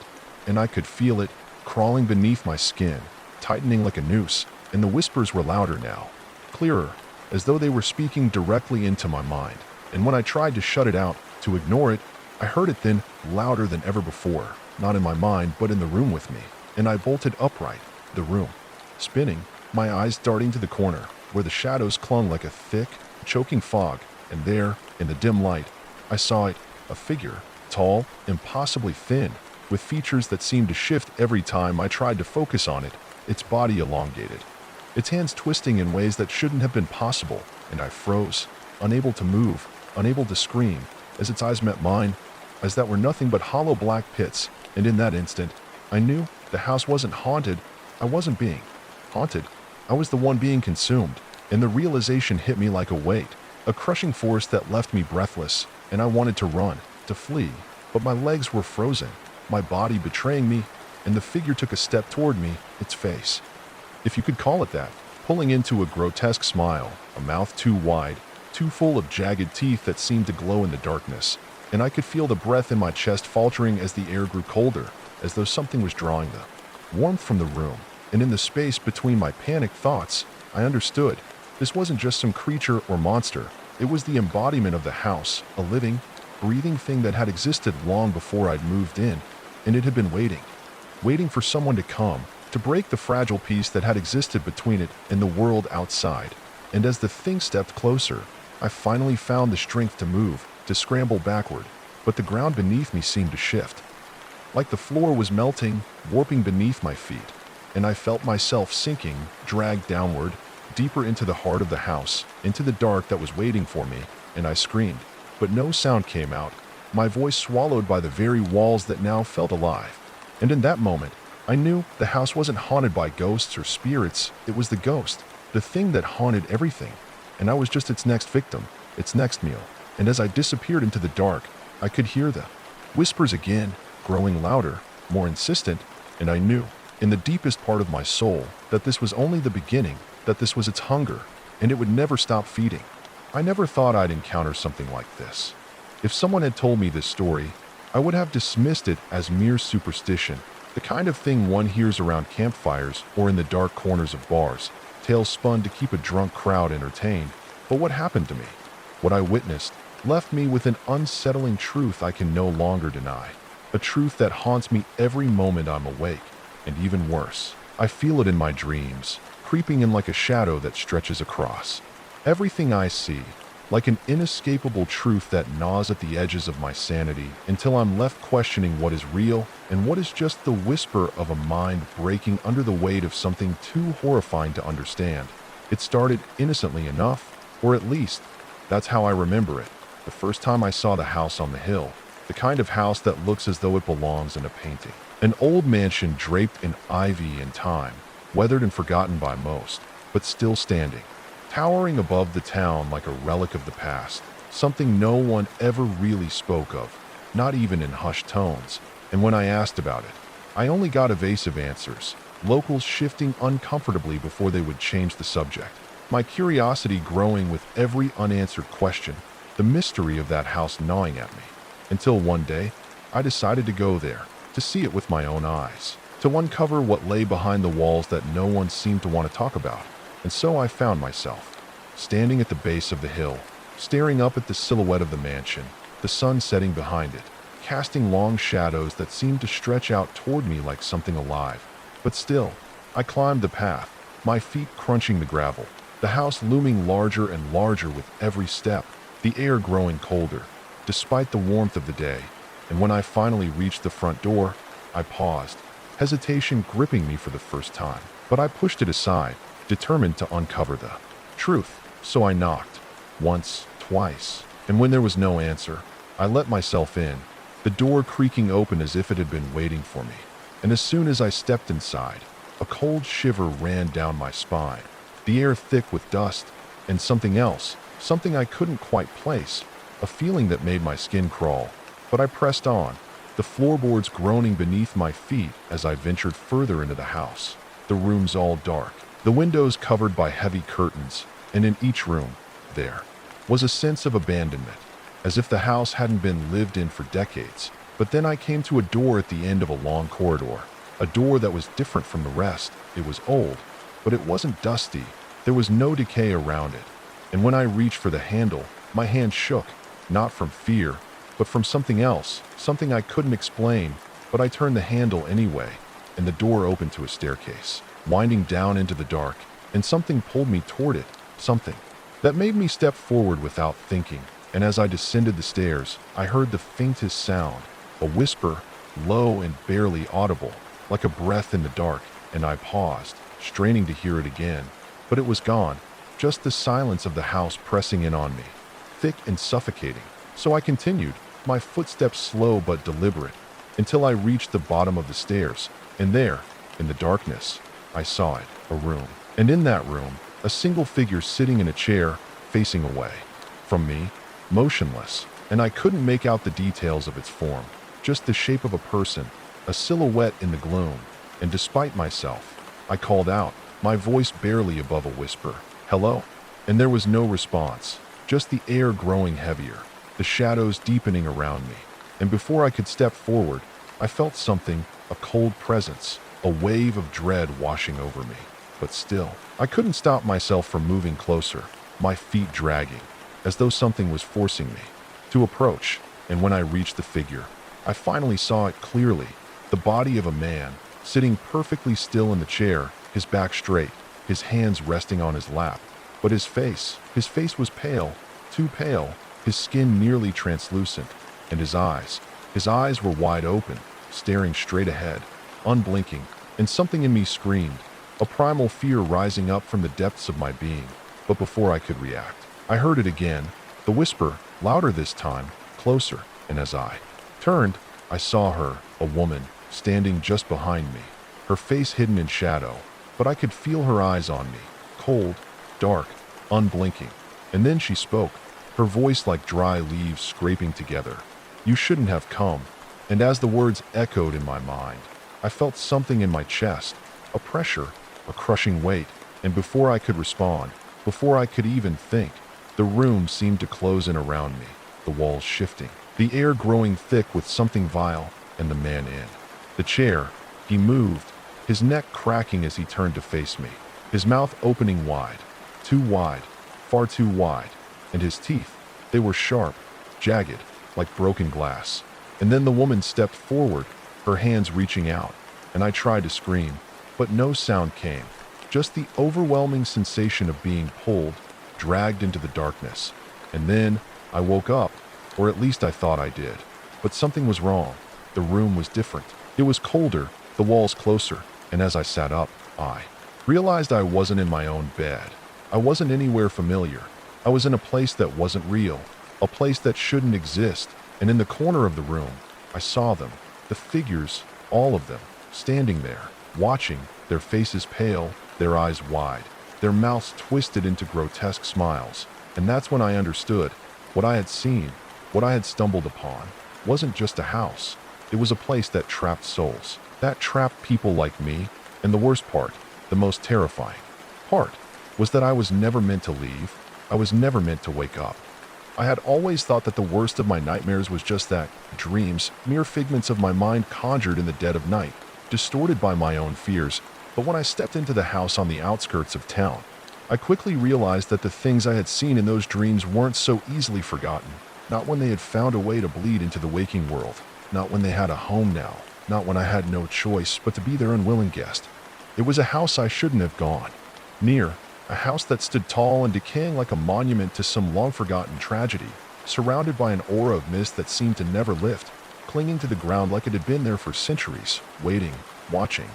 And I don't know why I had thought it was a good idea to visit it in the first place, perhaps out of curiosity, or maybe the desperate need for closure after hearing the whispers about the house on the edge of town, the stories passed down like a broken record.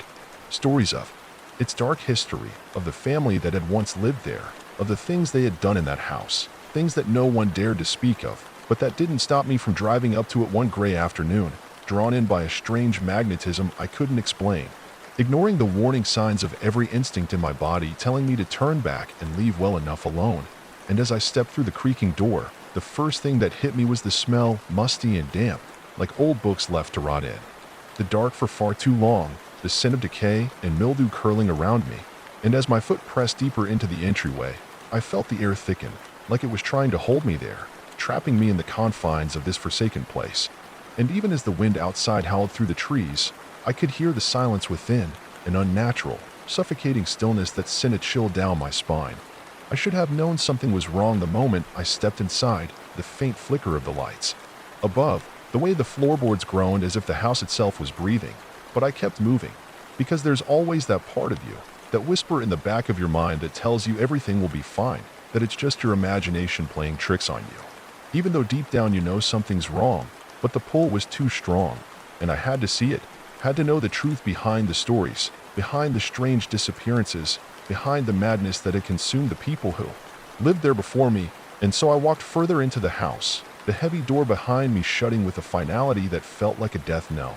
And with each step, the darkness grew thicker, like it was closing in around me, swallowing the light until there was only the faintest trace of it left. And when I reached the living room, I noticed the first sign of something truly wrong: a mirror cracked down the center, reflecting nothing but shadows that didn't belong.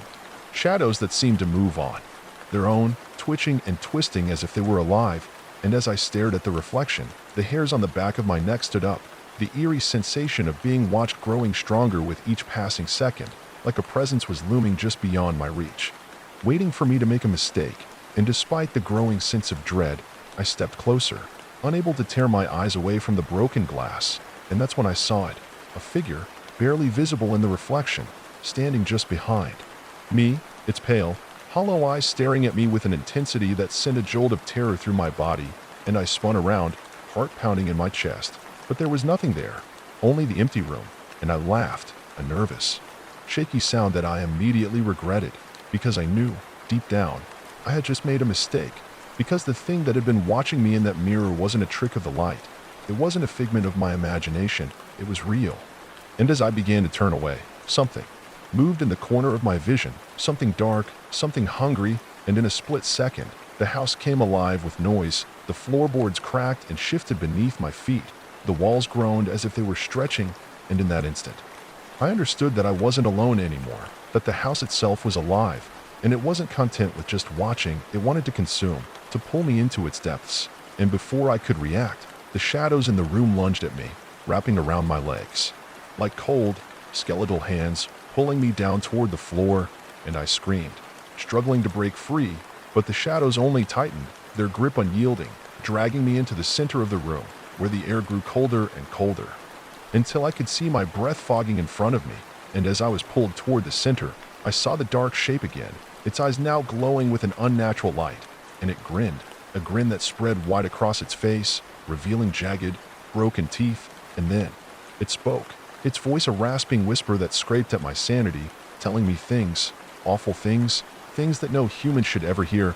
And I wanted to cover my ears, to block it out, but I couldn't, because it was everywhere now, crawling through my thoughts, filling my mind with visions of unspeakable horrors, of the people who had come before me, the ones who had vanished, their fate sealed in that house, their bodies twisted and disfigured beyond recognition, their eyes still watching from the shadows. And as the thing continued to whisper, I felt the ground beneath me shift, the room warping around me.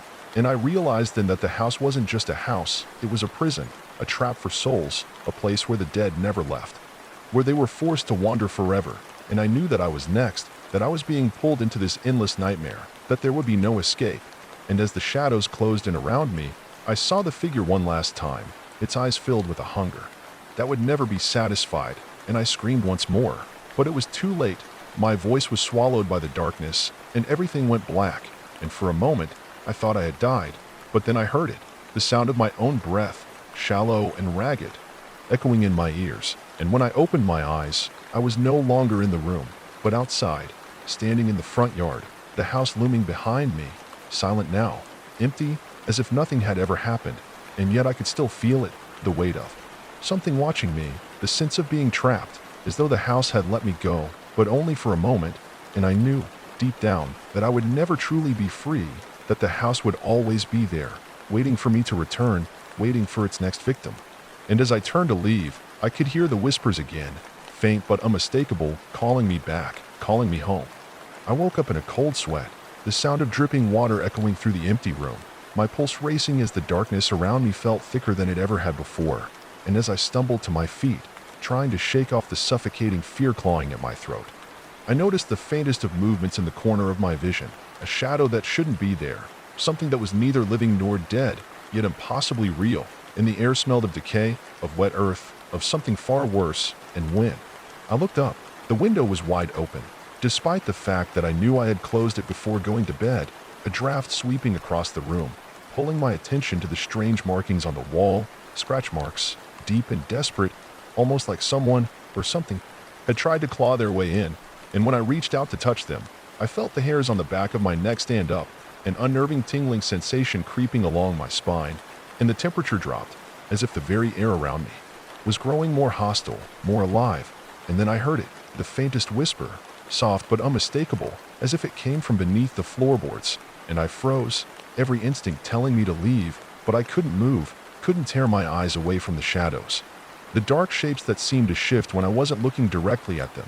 And I heard it again, louder this time, a voice, guttural and distorted, as if it were speaking from somewhere deep within the earth itself.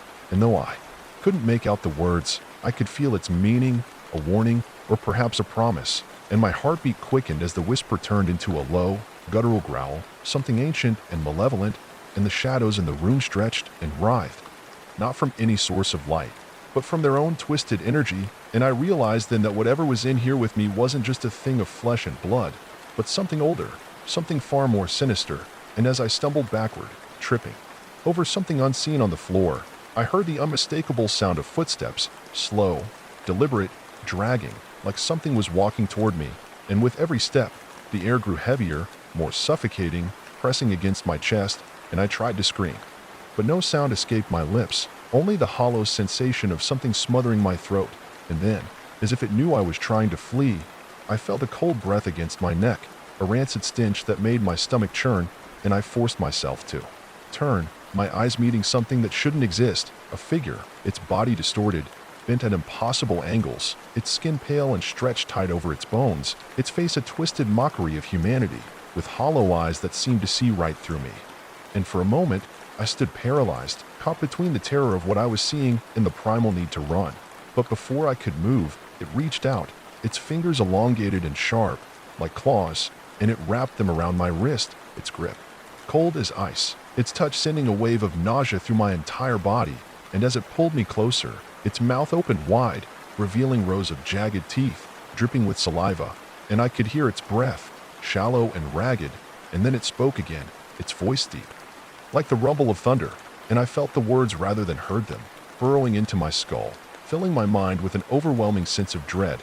And it told me things that I didn't want to know, things about the house, about the land it was built on, about the things that had lived here long before I ever arrived. And the more it spoke, the more I felt myself slipping into some abyss of terror, where the lines between the living and the dead blurred. And I began to lose track of what was real, what was a memory, and what was the nightmare I was trapped in. And then, in a burst of panic, I wrenched my arm free, my body moving on its own, running without thinking, without purpose, just away from that thing, that impossible horror. And I crashed through the door, falling into the hallway, only to find that the house had changed, the layout twisted, like the walls themselves had shifted, and I couldn't remember which direction was out, which direction led to safety. And as I stumbled down the hall, I saw something in the distance, a figure standing in the doorway, its features indistinguishable in the low light, but its presence unmistakable.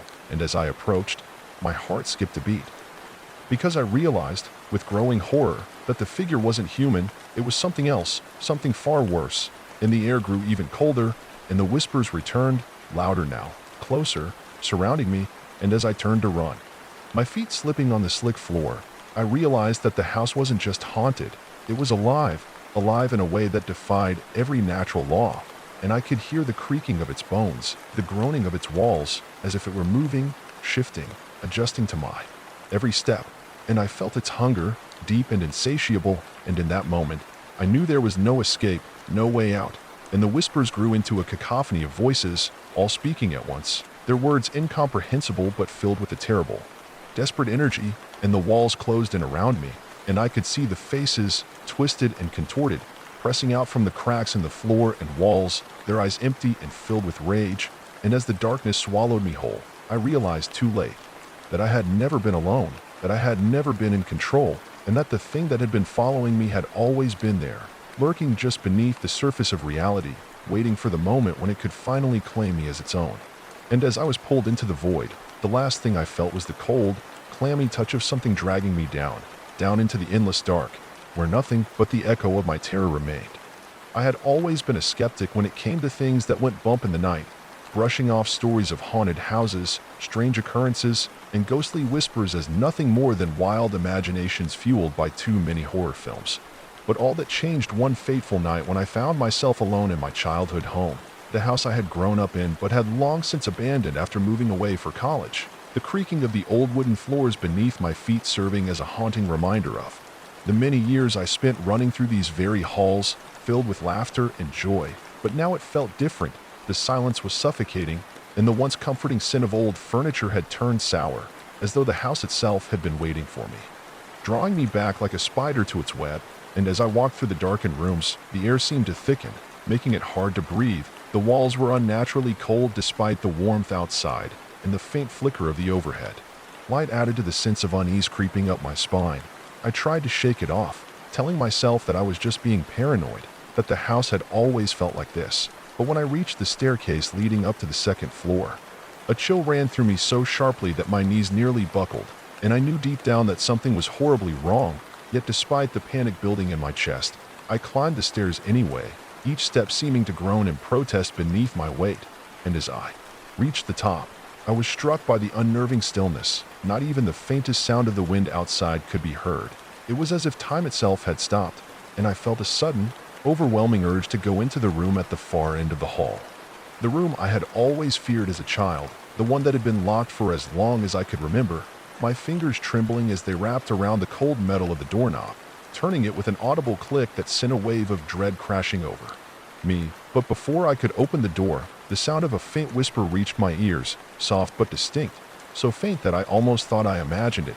But it came again, this time louder, and I froze, heart pounding. The whisper was unmistakable, and it was calling my name, my full name, in a voice that was not my own. The hairs on the back of my neck stood up, and a knot of terror twisted in my stomach as I stood there, rooted to the spot, my hand still clutching the doorknob as the whispering voice grew more frantic, louder, more desperate, and the air seemed to thicken with the weight of something unseen, something ancient and hungry.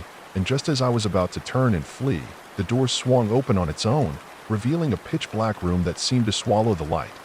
And as I stepped inside, the door slammed shut behind me with a force that rattled my bones, plunging me into darkness. And I tried to move, tried to scream, but my body refused to obey, frozen in place, unable to escape as I felt a cold breath on the back of my neck.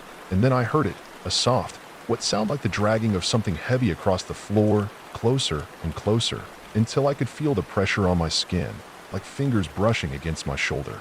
But when I turned, no one was there, yet the whispers grew louder, swirling around me in a maddening cacophony, until I felt like I was being suffocated by their presence, the walls closing in, the room shrinking, and then the temperature dropped so low that I could see my breath misting in front of me, and I tried to run, but my legs wouldn't move. I was trapped in that suffocating darkness, the weight of something heavy pressing down on my chest, and just when I thought I could bear it no longer, I felt something shift behind me, something moving in the shadows, and I heard the unmistakable sound of breathing, slow and deliberate, and then a low, guttural voice whispered in my ear, so close I could feel the wetness of its breath. "You should have never come back."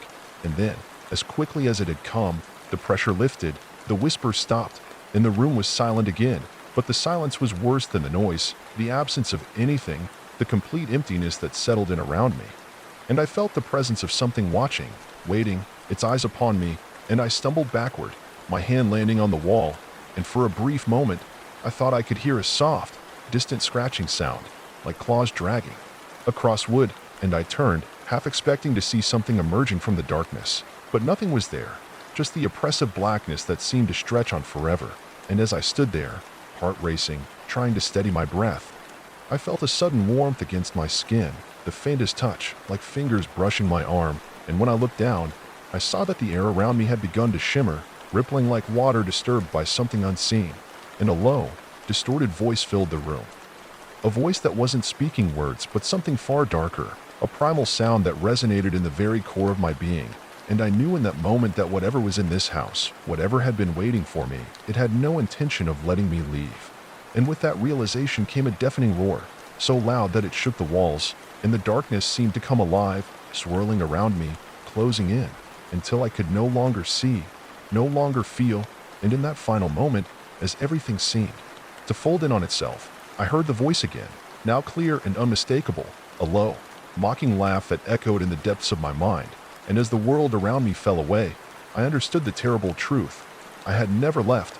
I had always been here, trapped in the house with whatever ancient thing had claimed it as its own, and as the darkness consumed me, I felt the weight of its gaze upon me, felt the hunger in its presence, and I knew, beyond any doubt, that I was never meant to escape. I remember the first time I saw it. It was just a shadow at first, a flicker at the edge of my vision. But the chill that ran down my spine when I turned to look was unmistakable, a presence like no other, not quite human, and not entirely something else, something that slipped between the cracks of what I thought I knew about the world, about the house I'd inherited from my grandfather. The old family estate that had been empty for years, left to rot in its isolation at the edge of the woods. Its windows shattered, its walls cracked and covered in the grime of forgotten years, and yet it was all mine, or so I thought. But as I wandered through the dark, dust-choked hallways, feeling the weight of the air pressing against me, thick with the smell of mildew and decay, it became clear that it was not just the house that had been abandoned. There was something else here, something that wasn't supposed to be, and every night, as the wind howled through the broken windows and the rain tapped against the roof in a constant rhythm, I could hear it, a low, guttural sound, like something scraping against the walls, moving just out of sight, always just out of reach, but unmistakably there. And no matter how hard I tried to dismiss it, to convince myself that it was just the house settling, that I was imagining it, I couldn't shake the feeling that it was real, that it was waiting for something, and with each passing night, I grew more and more certain that whatever it wasn't alone, because on the second night, I heard it. No, I felt it, before I even saw it, a shift in the air, the weight of it pressing against my chest, a breath so cold it made my skin tighten and my heart race. But I couldn't move, couldn't scream, as I stood there, rooted to the spot, frozen in terror, feeling the temperature drop so suddenly that my breath became visible in the dim light of the hallway. And that's when I saw it again, that shadow, slithering across the floor, moving with a purpose. And for the first time, I realized that it was no longer just a shadow. It had substance, shape, and as it emerged into the faint light from the broken lamp at the far end of the hallway, I could see it clearly. Its long, sinewy arms, its twisted legs, its body covered in patches of dark, slick skin that seemed to pulse and twitch with life of its own. And though its face was obscured, hidden behind a mask of shadows, I could see its eyes, large, dark, empty, staring straight at me with an unnatural hunger. And in that moment, I knew that whatever it was, it wanted something from me. But I couldn't move, couldn't even breathe, as the thing slowly began to crawl toward me, its movements jerky and unnatural, each step a grotesque imitation of a human's. And I tried to scream, but nothing came out, and I tried to run, but my legs refused to obey, and the only thing I could do was stand there, paralyzed by fear. As it got closer, its eyes never leaving mine, its mouth opening wide, in a silent scream, a grotesque, twisting thing that seemed to defy all logic. And just as it reached out for me, I managed to take a step back, the sudden motion breaking the paralysis, and I stumbled, falling backwards into the wall, my heart pounding in my chest. But before I could push myself up, before I could even think, I heard a voice, soft at first, almost a whisper, but it grew louder with each passing moment. A voice so familiar, so hauntingly familiar, that it sent a surge of panic through me as I realized it was my own voice, speaking in a language I didn't understand, words I couldn't remember ever hearing. But somehow, I knew they weren't meant for me. They were meant for the thing in front of me. And as the words tumbled from my lips, like a chant, like a prayer, the creature stopped, its head tilting to the side, as though it were listening, as though it were waiting for something. And the air around us grew even colder, if that was possible, and the walls seemed to close in, the sound of my own voice reverberating in the space, growing louder, until it felt like the house itself was shaking. And then, without warning, the creature lunged, but this time, it didn't move like a person. It moved like something else, something far more ancient, far more terrifying, its limbs contorting in ways that should have been impossible. And as it reached for me, I felt its cold fingers close around my wrist. And the moment its touch made contact, a wave of icy terror flooded through me, more intense than anything I'd ever felt. And for a split second, everything went black, a darkness so complete, so all-encompassing, that I couldn't even tell if I was still alive. And then I was back, standing in the same hallway, the same broken light flickering above me. But the creature was gone, and for a brief moment, I thought it was over, thought I had somehow escaped. But the sense of dread, the weight of the air, the cold that still clung to my skin, told me otherwise, and I could hear it again. That voice, no longer a whisper, but clear and sharp, echoing in my ears, a voice that sounded like mine, but twisted, distorted, and it said, "You should never have come here." And I turned, but there was no one there, just the empty hallway, the crumbling walls, and as I backed away, my eyes scanning every shadow, every corner, I realized that the house was alive, that it had always been alive, that it was watching, waiting, and that whatever it was, it had already claimed me. And as I stumbled backwards, trying to escape, I heard it again, louder this time. That voice, that terrible voice, calling out to me. But it wasn't my own. It wasn't mine at all. It was the house itself speaking, and as I ran, as I bolted down the stairs and out the front door, the rain pouring down on me, the world outside felt wrong, twisted, like a reflection of the nightmare I had just endured. And when I looked back, there was no sign of the house, no sign of the estate, just an empty field, stretching endlessly into the distance. And in that moment, I realized that I had never truly left, that the house was inside me, that the creature was inside me, and that whatever it wanted, whatever it was waiting for, was still waiting, still watching, and I couldn't escape, because the horror had already taken root, and no matter how far I ran, no matter how much time passed, it would always be with me, and every time I closed my eyes, I saw it, waiting in the shadows, its cold, empty eyes staring into my soul, and I knew that it would never let me go. The shadows of the night stretched long across the abandoned street, their deep, inky darkness swallowing everything in sight, every creak of the house, every rustle of the wind in the trees outside. Too loud, too close, too deliberate, each sound cutting through the silence like a warning I couldn't understand. And I didn't want to understand. I didn't want to know what it was that followed me, the feeling that had been creeping up on me for days, maybe weeks, maybe longer. It was hard to tell, because it felt as though the moment I realized it, the moment I understood that there was something wrong, something not right, it had already latched onto me, its presence curling around me like smoke, twisting, suffocating, leaving me unable to breathe without its taste on my tongue.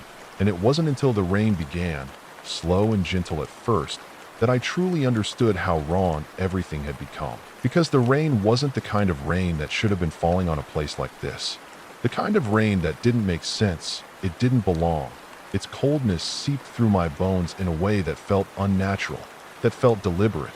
And as I stood there, paralyzed on the edge of the porch, staring into the empty, wet street, the world around me seemed to slip away, the edges of reality blurring until all I could see were shapes and shadows. Things that moved but didn't exist. Things that shouldn't be there at all. And I knew then, without a doubt, that I was no longer alone. That whatever it was that had followed me here had brought the rain with it, had brought everything that was wrong with it.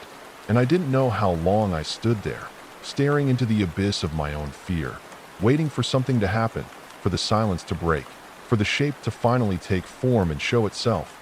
And when it did, when the shadows finally moved in front of me, when the wind whispered across the porch like a breath, carrying 1,000 words I couldn't hear, the realization hit me like a crash, like a heavy stone thrown into still water, ripples that spread so far and wide I couldn't even remember what the world had been like before, what it had been like to feel safe, to feel secure, because now I knew that there was no safety, not anymore, and there was nothing I could do to escape it, nothing I could do to stop the inevitable, because the moment the first shape appeared in the distance, it wasn't a person, it wasn't anything human at all, it was something that moved like it had been born of the darkness, something that had crawled from the very earth beneath me, risen from some place too ancient for my mind to comprehend, and it came closer with each breath I took, each step I made, a slow, dragging shuffle that made my skin crawl, made my pulse race, because I knew that whatever it wasn't coming to greet me,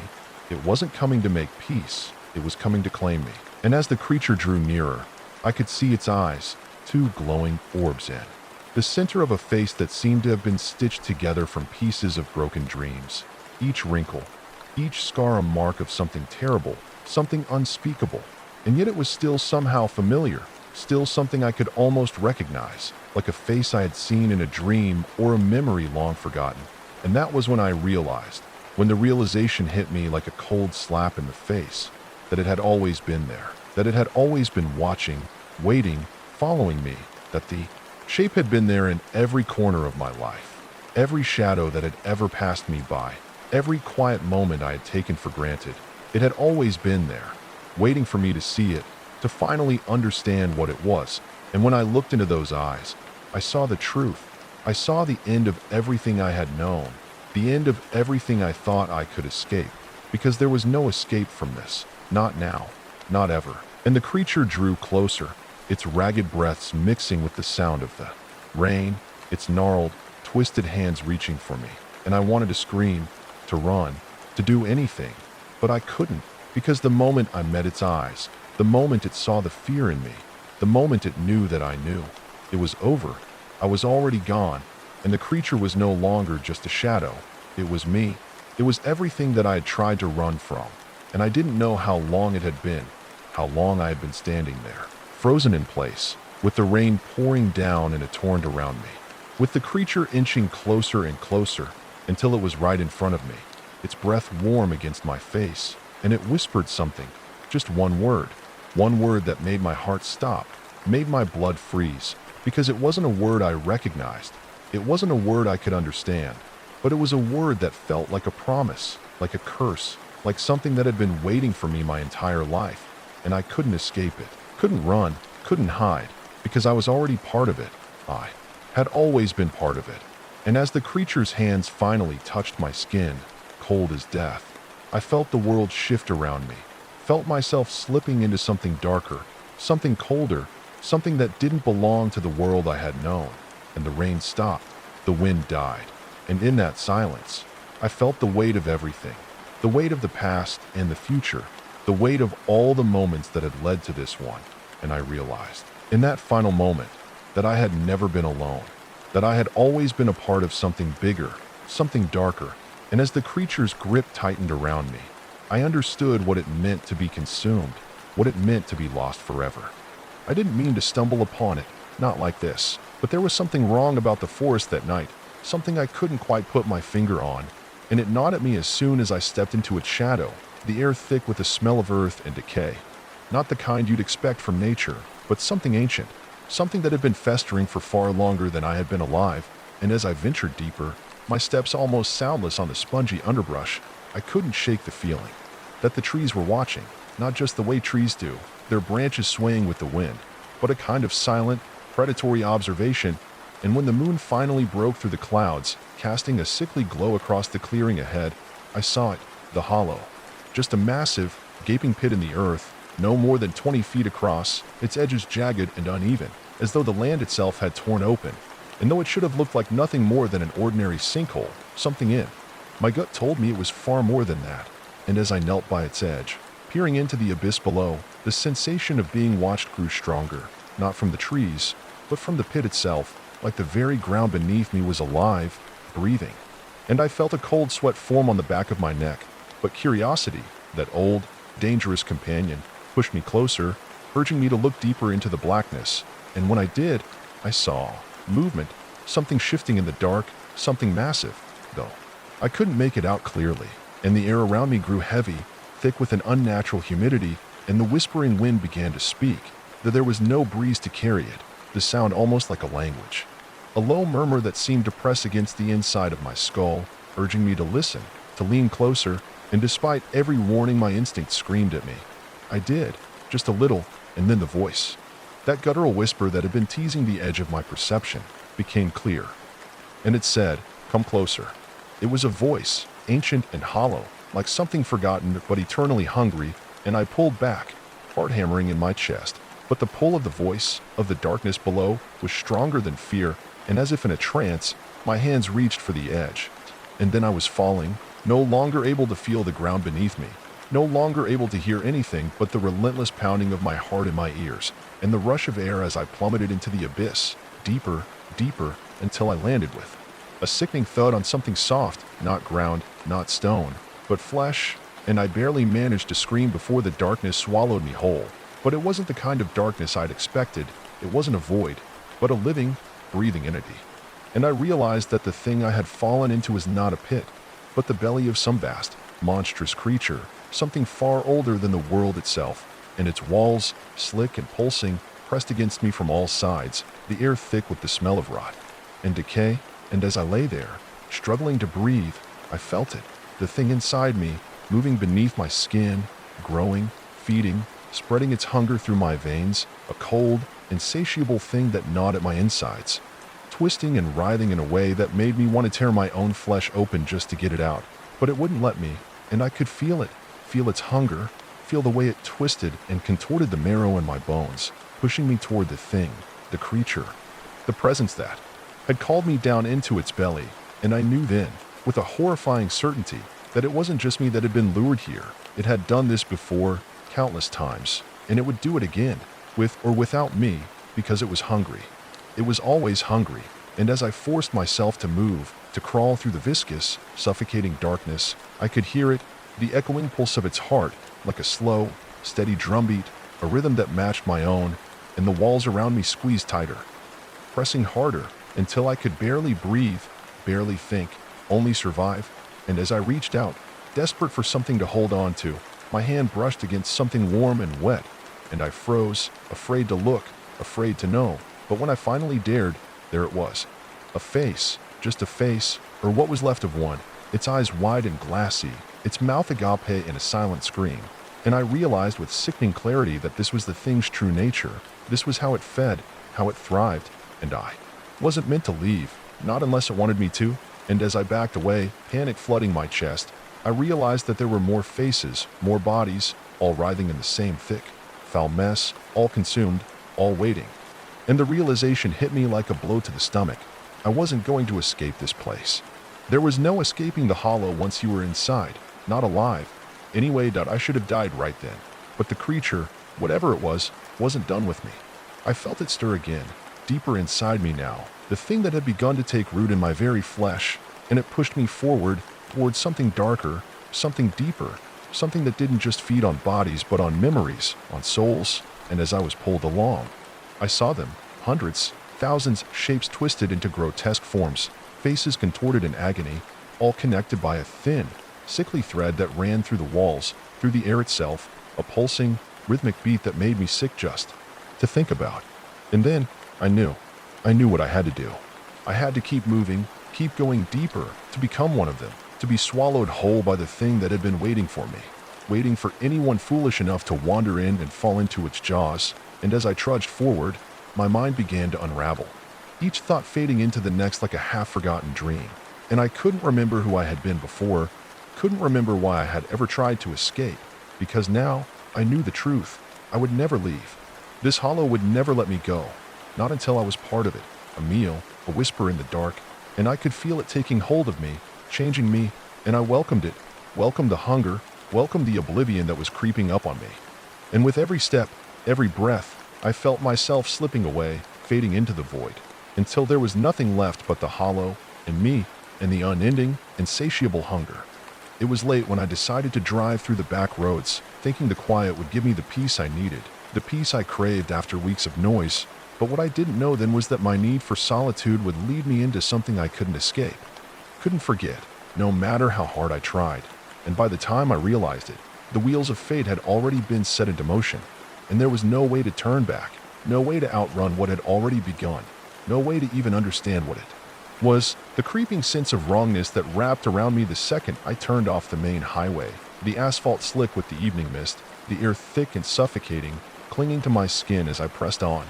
My headlights casting long shadows on trees that seemed to bend unnaturally in the dark, their branches clawing at the sky, twisted and gnarled, their shapes like broken fingers reaching out for something I couldn't see. And I felt my heart beat faster as I drove further into the emptiness, the kind of emptiness that makes you question if the world has just forgotten you, abandoned you to whatever it is that hides in the spaces between places, in the places where people don't go, where roads end and no one comes back from. But I was too lost in my own thoughts to realize I was already heading towards something ancient, something waiting. And when the first sound of the tires crunching over the gravel road echoed in the air, The unease was sharp, cutting through the fog. A chill creeping down my spine, though I still told myself it was just the isolation, just the cold of the night, just my mind playing tricks on me. But as I slowed the car to navigate the winding road, the fog seemed to thicken, and the trees seemed to close in tighter. Tighter until the road felt like a tunnel, a suffocating passage leading into a place I wasn't supposed to be. And that was when I saw it, a figure in the distance, standing still in the middle of the road, unmovable. Silhouetted against the mist, so still it felt wrong, too wrong, and I slowed to a stop, my breath caught in my throat, the engine of the car humming softly, the world holding its breath as I stared at this person. No, this thing, because as I focused on it, I could see the way the figure wasn't human. Not really.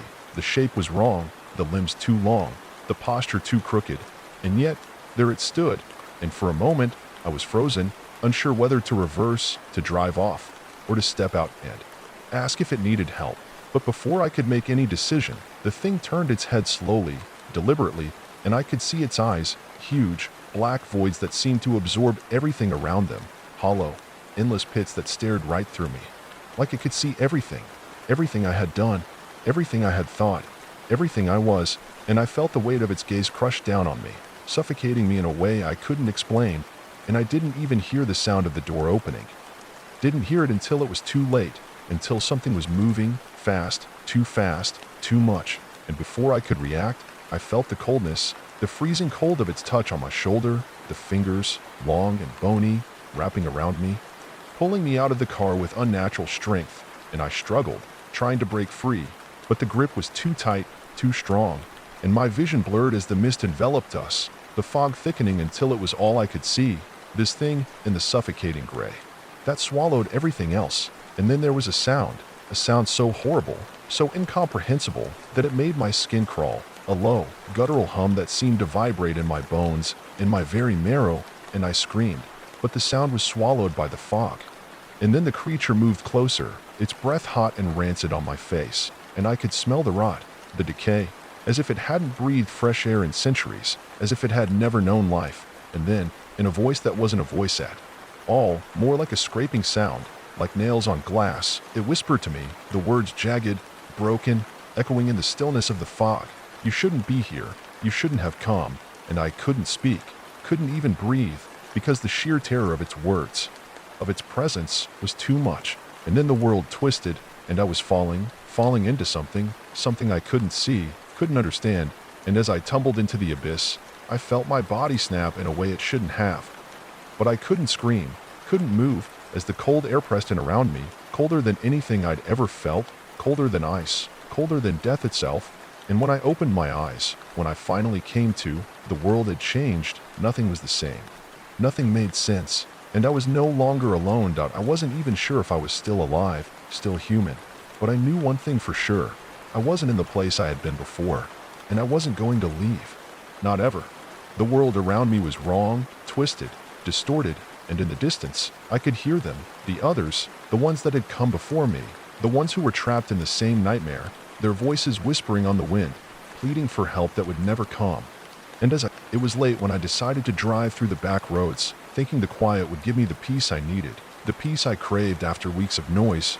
But what I didn't know then was that my need for solitude would lead me into something I couldn't escape, couldn't forget, no matter how hard I tried. And by the time I realized it, the wheels of fate had already been set into motion, and there was no way to turn back, no way to outrun what had already begun, no way to even understand what it was. The creeping sense of wrongness that wrapped around me the second I turned off the main highway, the asphalt slick with the evening mist, the air thick and suffocating, clinging to my skin as I pressed on. My headlights casting long shadows on trees that seemed to bend unnaturally in the dark, their branches clawing at the sky, twisted and gnarled, their shapes like broken fingers reaching out for something I couldn't see. And I felt my heart beat faster as I drove further into the emptiness, the kind of emptiness that makes you question if the world has just forgotten you, abandoned you to whatever it is that hides in the spaces between. I woke up to a silence that felt heavier than any noise, my breath coming in short gasps as I lay there, staring at the ceiling of a room I didn't remember entering, the walls closed and suffocating, the air thick with dust and something else, something metallic.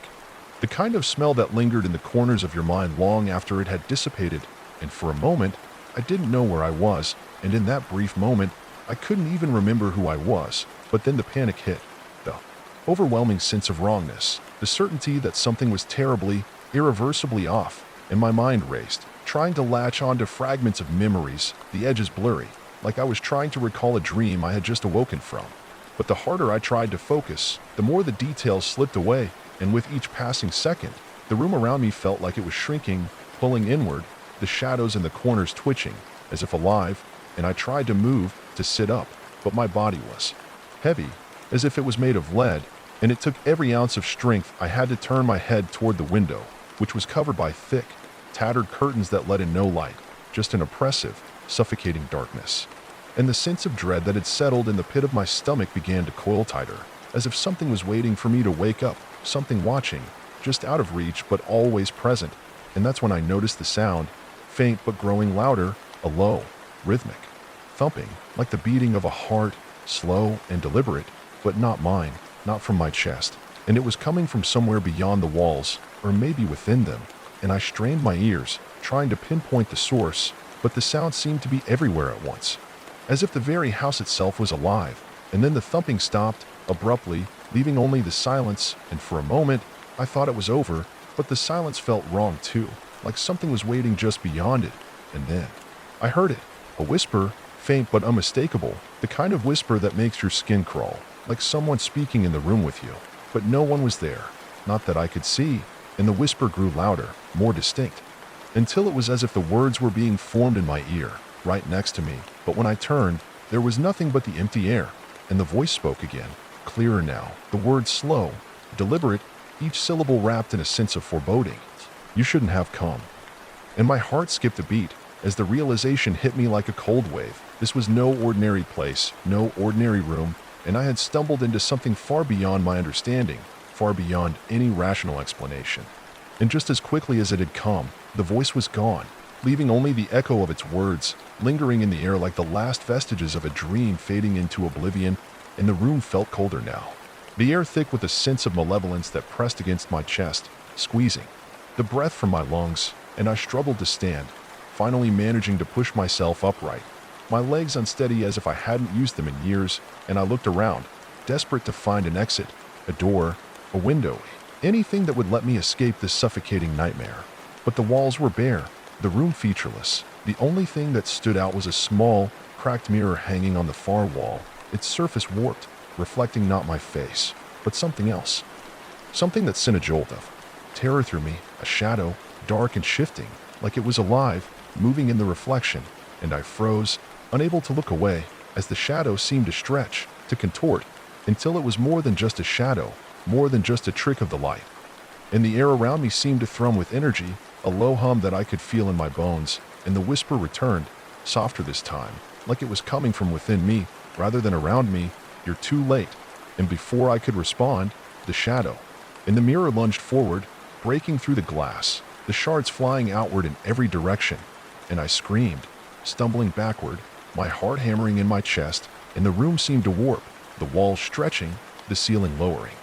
And I could feel the temperature drop, a biting cold creeping over my skin, as if the very air had turned to ice. And then I saw it, a figure tall, dark, with eyes that glowed like burning embers, its shape shifting, flickering between forms, never fully settled, like it couldn't decide what it wanted to be. And it was no longer just a reflection, no longer just a shadow. It was here, in the room with me, and I couldn't move, couldn't breathe, couldn't even scream, as it stepped forward, its form distorting with each step, the air growing heavier, thick with an oppressive force that made every breath feel like it was being drawn through a vacuum. And then it spoke, its voice cold and empty. "You should never have come here." And it raised one hand, its fingers long and spindly. As it reached for me, an instinct took over, and I bolted for the door. But there was no door, no way out, no escape, just walls that pressed in, tighter, until I could feel them closing around me, the air suffocating. And the figure loomed closer, its presence like a weight that crushed my soul, and I could feel it crawling into my mind, pulling at the threads of my consciousness, and I couldn't fight it, couldn't push it away, as it whispered again, closer. "Now, you're already part of it." And the ground beneath me seemed to shift, to bend, as if reality itself was unraveling, and I felt my body being pulled downward into something deep and dark, a void that swallowed everything whole, the light, the air, my thoughts, until there was only the cold, the endless cold, and the darkness pressing in from all sides. And I knew, with an overwhelming certainty, that I would never escape, that this place, this nightmare, was where I would remain, where I had always belonged, and where everything I had ever known would be consumed by the shadow, by the thing that waited patiently in the corners of my mind, in the darkened corners of my soul, feeding, always feeding on fear. I had always been a skeptic, dismissing tales of ghosts, spirits, and things that go bump in the night as nothing more than the product of overactive imaginations or the result of too much alcohol. But everything changed that night when I found myself in that house, the one people whispered about in the town, the one that had been abandoned for decades but still held a strange, undeniable pull. And it was on that night that I made the mistake of venturing into its crumbling walls, the moon, casting eerie shadows through the broken windows, as if the house itself was watching me, waiting, and with each step I took inside, the air grew thicker, suffocating, as though the house itself was alive, breathing, and as I moved deeper into the dark, decaying hallway, I could hear the faint creaking of the floorboards, a sound that didn't seem to belong to the house, but to something else, something much older, something that had been here long before the house was ever built. And as I rounded the corner, I saw it, a door, half open, as if inviting me in, beckoning me to uncover whatever secret it held within, and without thinking, without a second glance, I stepped forward, my heart pounding in my chest. And as my fingers grazed the cold, rusted doorknob, I felt a chill run down my spine, a sensation that was not of the air but something deeper, something that came from within the very walls of the house, as though the house had a heartbeat of its own. And when I pushed the door open, I was met with darkness, pure, oppressive darkness, the kind that presses in on you, fills your lungs with fear, and for a moment, I hesitated, wondering if I had made a grave mistake. But my curiosity, that damned curiosity, pushed me forward, and I stepped into the room, my footsteps echoing in the vast emptiness. And as the door creaked shut behind me, the air grew colder, and I felt something shift, something watching me. But there was no one there, no physical presence, just an overwhelming sense that I was not alone. And as my eyes adjusted to the darkness, I noticed something strange, a figure, just at the edge of my vision, standing in the far corner. But when I turned my head to get a better look, it was gone, vanished into the shadows, and I stood frozen, my mind racing with questions. Was it just my imagination, or had I truly seen something?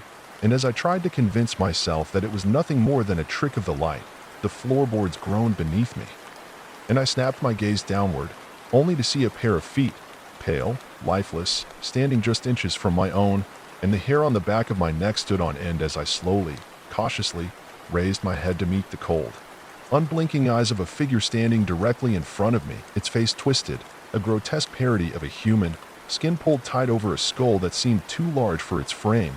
And as I opened my mouth to scream, no sound came out, the air thick with some invisible pressure that kept my voice trapped in my chest. And the figure moved closer, its ragged breath hissing through its cracked lips. And in that moment, I knew I was not alone. I was never alone, and the house had been waiting for me, for someone like me, someone foolish enough to walk through its doors. And as it reached out to touch me, I could feel the cold seep into my skin, a frost that dug into my very bones, and I could hear the whispers then, low, incomprehensible murmurs like the voices of the dead, swirling around me, filling my mind with horrors too terrible to comprehend. And the figure's smile widened, revealing rows of sharp, blackened teeth, and I tried to run, to get away, but my legs betrayed me, frozen in place, my body unable to move. And as I struggled against the invisible force holding me there, I felt my chest tighten, my breathing shallow, and the world around me seemed to blur, to distort, as though reality itself was warping. And I could feel the walls closing in, crushing me, suffocating me. And I realized then that the house had no intention of letting me go, not now, not ever. And as the darkness consumed me, I saw glimpses of other figures, trapped like me, their eyes wide with terror, mouths open in silent screams, their bodies twisted and contorted in ways that defied nature. And I understood then that the house had not just taken me, but every soul that had ever stepped foot inside, and it would never let us leave. And the worst part was that I knew, no matter how hard I tried to escape, no matter how much I screamed, the house would always have a hold on me, and I would never be free. The haunting of the old asylum in the heart of a forgotten town stood the remnants of an old asylum, its crumbling walls whispering tales of sorrow and madness. The asylum had been abandoned for decades, yet its presence lingered, casting a shadow over the town. Locals spoke of strange occurrences, lights flickering in the dead of night, eerie sounds echoing from within, and an overwhelming sense of dread that seemed to emanate from the very ground. One evening, a group of adventurous souls decided to explore the asylum, eager to uncover its secrets. Among them was Sarah, a young woman with a keen interest in the paranormal. She had heard the stories, but she was determined to find the truth for herself. As they approached the asylum, the air grew colder, and the once vibrant moon hid behind a veil of clouds. The building loomed before them, its broken windows like hollow eyes staring into their souls. Undeterred, they pushed open the rusted gates and stepped onto the overgrown path leading to the entrance. Inside, the asylum was a labyrinth of decaying rooms and forgotten hallways. The scent of mildew and decay hung thick in the air, and the floorboards creaked underfoot, as if protesting their intrusion. Sarah led the group, her flashlight cutting through the darkness, illuminating faded murals on the walls and remnants of old furniture scattered about. They ventured deeper into the asylum, each step taking them further from the world they knew. Suddenly, a door slammed shut behind them, plunging them into darkness. Panic set in as they fumbled for their flashlights, but when the light flickered back on, they found themselves in a different part of the building, one they hadn't entered. Confused and frightened, they tried to retrace their steps, but the asylum seemed to shift around them. Hallways twisted into new corridors, rooms appeared where there had been none before, and the walls seemed to close in on them. It was as if the building itself was alive, toying with them. As they wandered, they stumbled upon a room that hadn't been there before. Inside, the walls were lined with old photographs, portraits of patients who had once inhabited the asylum. Their eyes seemed to follow the group, their expressions a mix of fear and despair. In the center of the room stood a solitary chair, its backrest facing the wall. Compelled by an unseen force, Sarah approached it and turned it around. To her horror, the chair was stained with old blood, and etched into the seat was a name, Evelyn. Suddenly, a cold gust of wind swept through the room, extinguishing their flashlights.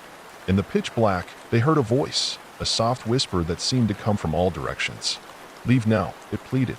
Terrified, they scrambled to find the exit, but the asylum had other plans. The walls seemed to close in, and the air grew thick with an oppressive presence. They could hear footsteps behind them, though no one was there. The whispers grew louder, more insistent. In a final desperate attempt, Sarah reached out, her hand brushing against the cold, smooth surface.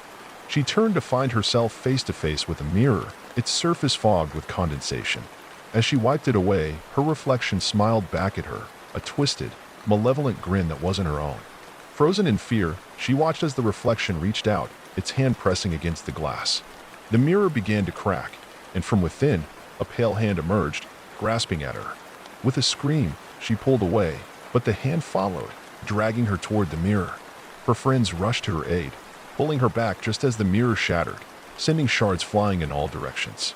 In the chaos, they managed to escape the room, but the asylum was not done with them yet. As they fled through the twisting corridors, they encountered more horrors, visions of patients trapped in eternal torment, their faces twisted in agony. The walls seemed to bleed, and the floor was slick with something dark and viscous.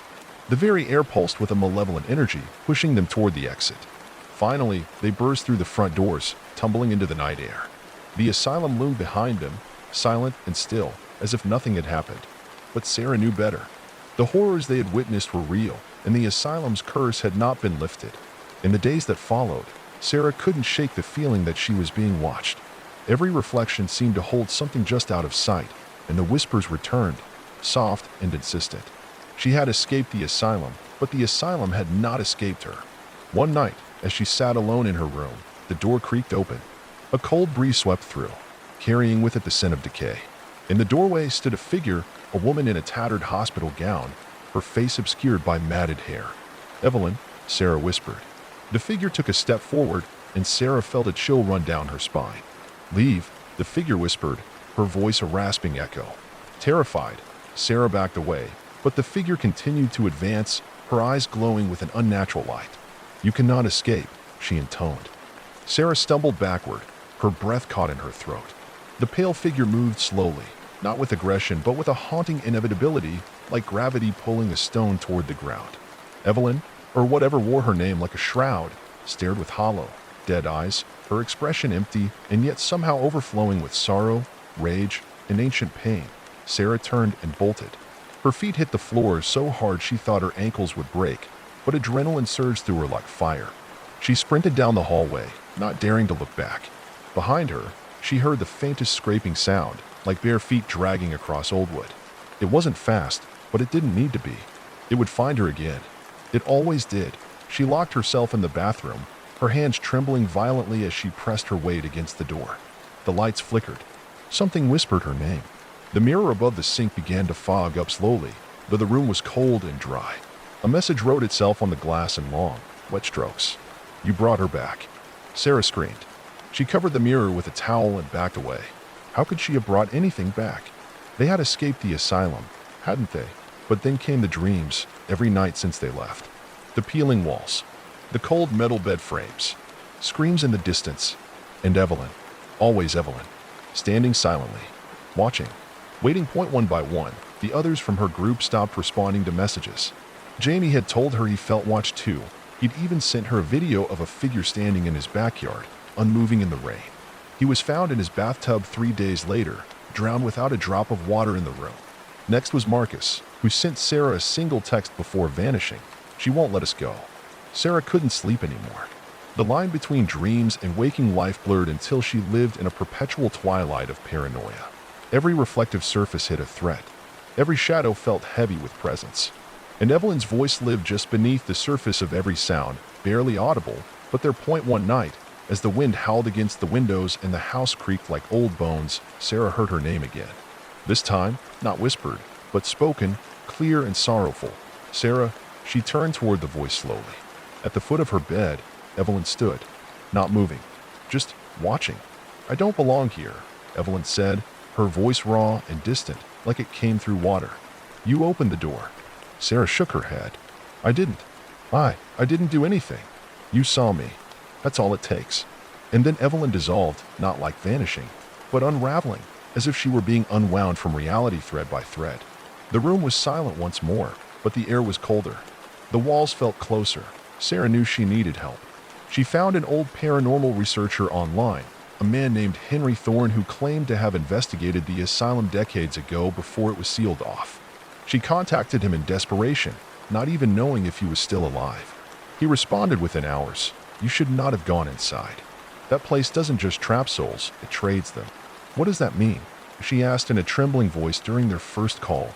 "Places like that," Henry said, "aren't haunted in the traditional sense. They're hungry. They reach out, lure people in, and then attach.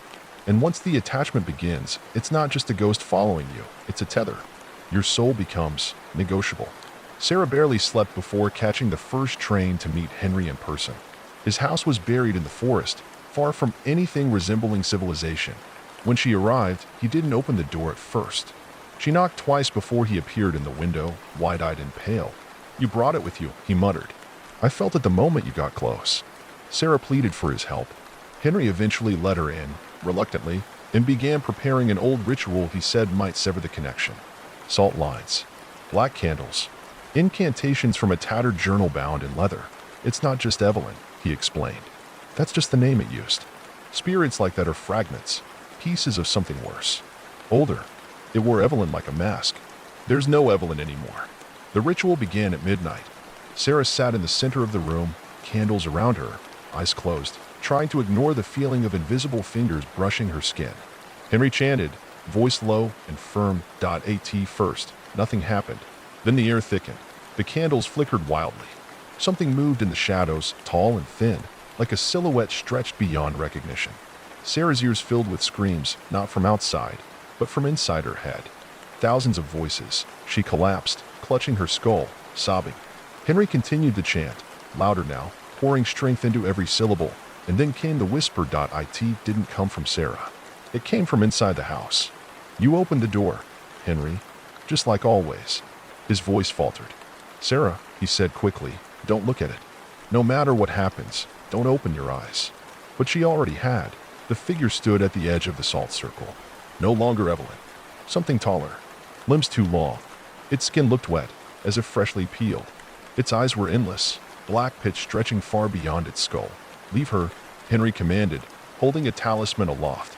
The figure tilted its head. "She is already mine." And with a sudden rush of wind, every candle died. The room fell into darkness. Sarah screamed. She felt the floor vanish beneath her, her body falling through space, not physically, but spiritually. Her mind hurtled through void, through memory, through nightmares stitched together. She saw the asylum again, saw herself walking the halls. But this time, she saw more. She saw the thing Evelyn had become, and what had made her that way. The room, the chair, the mirror.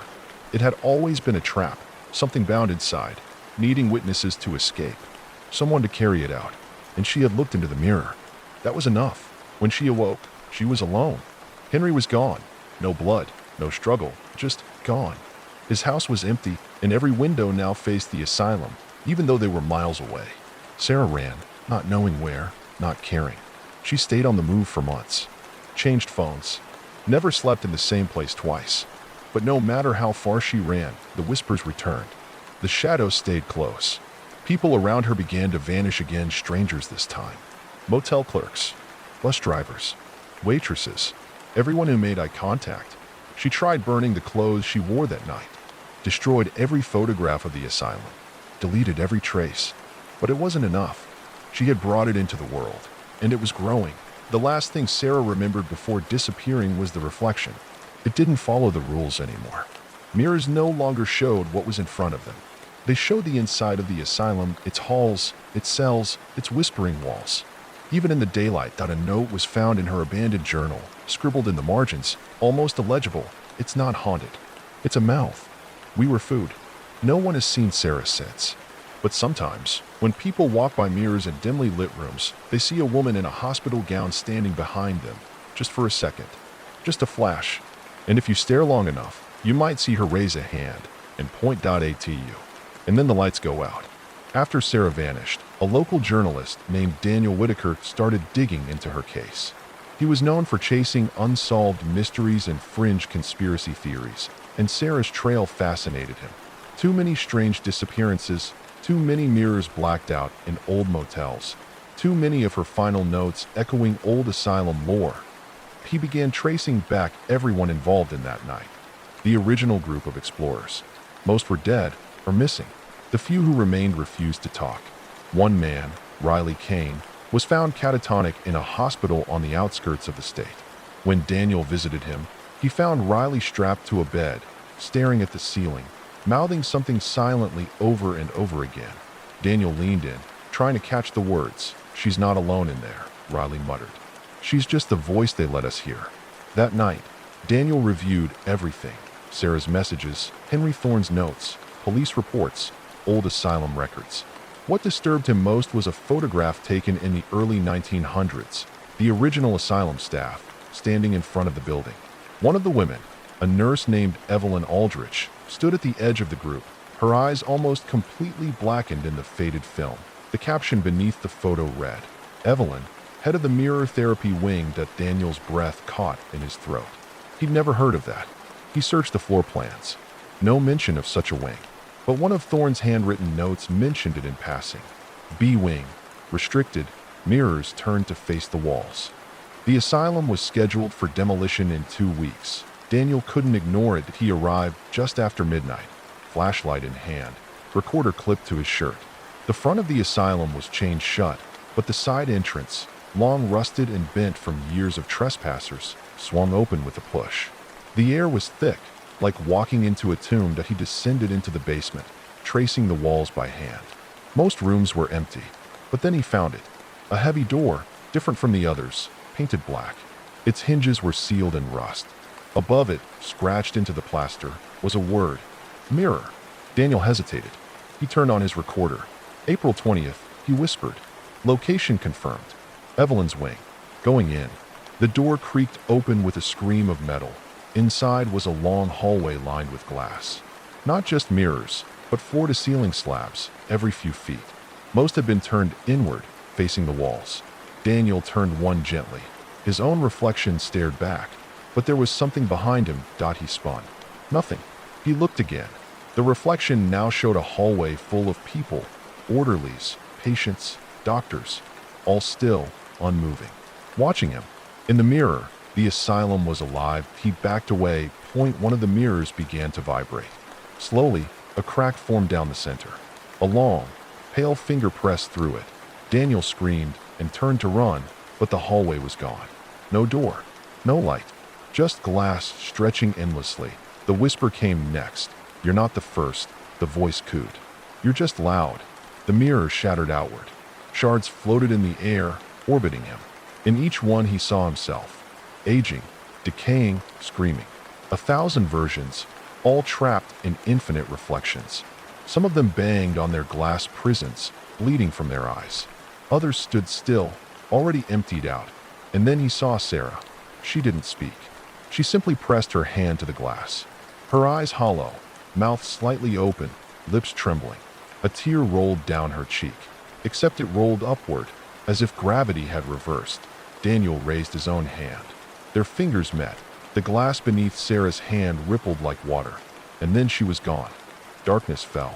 When Daniel was found, he was lying in front of the asylum ruins, clutching a jagged shard of mirror in his hand.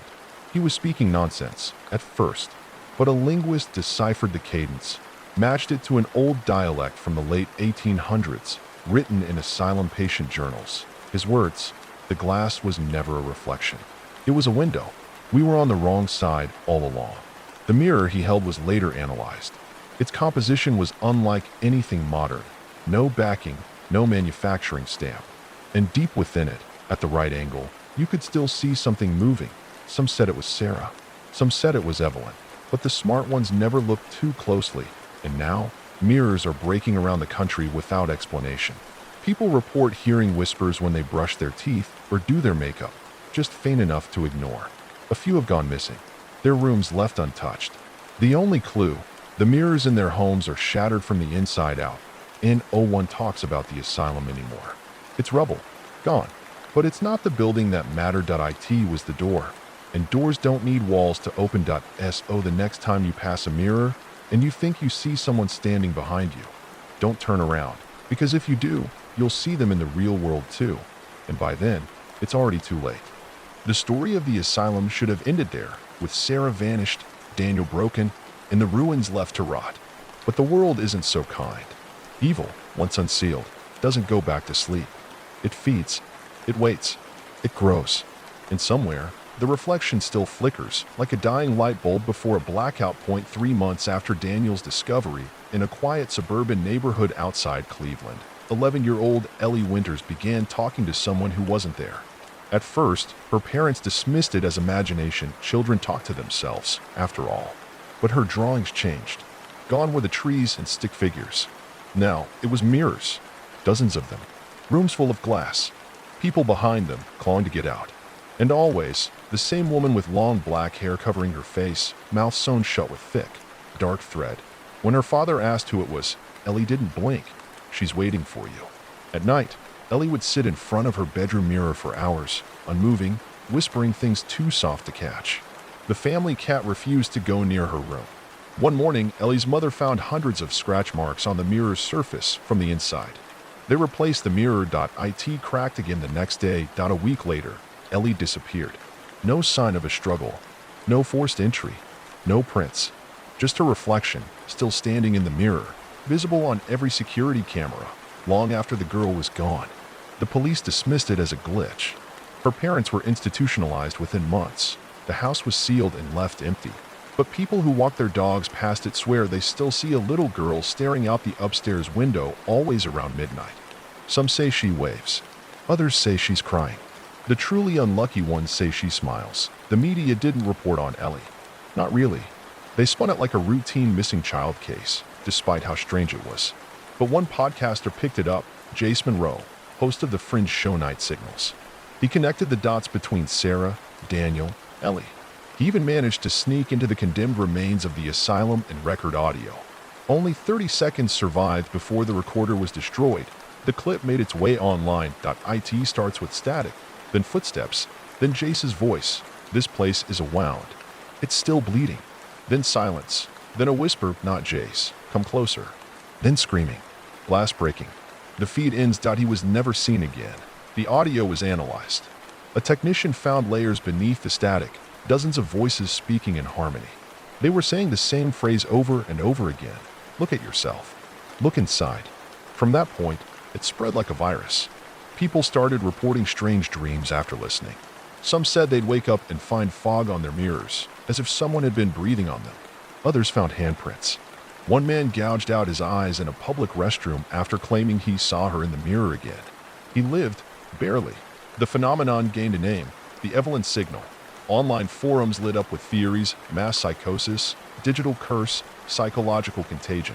But every theory ignored one crucial detail. It didn't just affect people who listened to the recording. It spread to people who heard about it. A thought, a name, an image, a single whispered phrase. Like a mirror, one thought reflecting into another. Soon, certain mirrors across the country were removed altogether. Cities banned them from some public buildings. Hotels started placing towels over bathroom mirrors at night. Still, people went missing. Always the same signs left behind. A faint smudge of a hand. A whisper. A crack from the inside. And then came the fire at Glass Tech Labs. A facility in Oregon working on a new kind of smart mirror suffered a catastrophic explosion when a prototype unit shattered on its own and emitted a sound frequency that caused several staff members to seize. Survivors described hallucinations of shadow figures in the glass, a woman mouthing words they couldn't hear, and a pressure in their skulls like something was trying to get in. The company claimed sabotage. The report was classified, but a leaked image of the last frame on their security camera got out. It showed a black room full of mirrors, lit from within. In the center stood a woman in a hospital gown, her mouth no longer sewn shut, her arms raised, her eyes weeping black. Below it, a handwritten caption, "She's out." It's been over a year now. Mirrors still crack. People still vanish. And more disturbing than anything, some people come back. Not many. But a few. One girl, Melanie Carr, was found walking down a highway barefoot, covered in glass dust, missing for 6 months. When questioned, she said she had been underground, but not really. More like beneath yourself. She refused to look in any mirrors, any windows. She wouldn't even look at water. She only said one thing that made any sense. She said she traded me for you. And then she laughed, and kept laughing until her throat bled. People have tried to fight back. Some burn their mirrors. Others live in mirrorless homes, covering screens, turning off cameras. But reflections exist everywhere now. Phones, car windows, eyes, even puddles. There is no safety. The reflection only needs one opening. The current theory is that the being, Evelyn, or what wears her name, feeds on identity. She erodes it, scrapes it away like frost from glass. And when there's nothing left, when you're blank and hollow, she moves in. Sometimes it happens slowly, weeks of dreams, whispers, glitches in mirrors. Sometimes it happens in a blink. Some survivors say the mirror doesn't steal your soul. It copies it, leaves the original trapped in the other side, while the reflection takes your place. People around you never know. Not right away. But something's always off. A delay in speech. A lack of empathy. A smile that lasts a second too long. And when they finally notice, it's already watching them from the glass. You might think you're safe. You're reading this on a screen, after all, but reflections don't need glass anymore.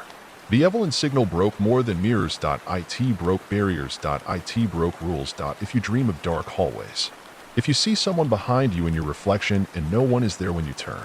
If your mirror cracks and you weren't touching it, she's near. And if she speaks, don't answer. Don't look. Don't even blink. Because every time you do, you're not the one looking anymore. You're not the one looking anymore, but they don't know that, do they? The people who live with you, your partner, your friends, your coworkers, they don't notice how you stop blinking, how your smile never quite reaches your eyes, how you forget the little things you never used to, like your favorite song, or how you take your coffee, or what your mother's voice used to sound like. That's how it begins. When the mirror takes you, it doesn't do it all at once. It's patient. It pulls you thread by thread, memory by memory, until one day you look in the glass and realize it's not mimicking you anymore. It's watching you. And then it switches. In a small town in West Virginia, a young priest named Father Nolan started seeing strange reflections in the confessional's polished wood. At first, they were fleeting, a twitch, a glimpse, a mouth opening when his own was still. But he had faith. He prayed. He believed that even evil had rules. But what he learned is that evil doesn't need to obey our rules. One morning, the parish awoke to find every mirror in the church shattered. A single word was carved into the chapel door, deep and deliberate: repent. They found Father Nolan 3 days later, in the baptismal font, drowned with his eyes open and blood-streaked.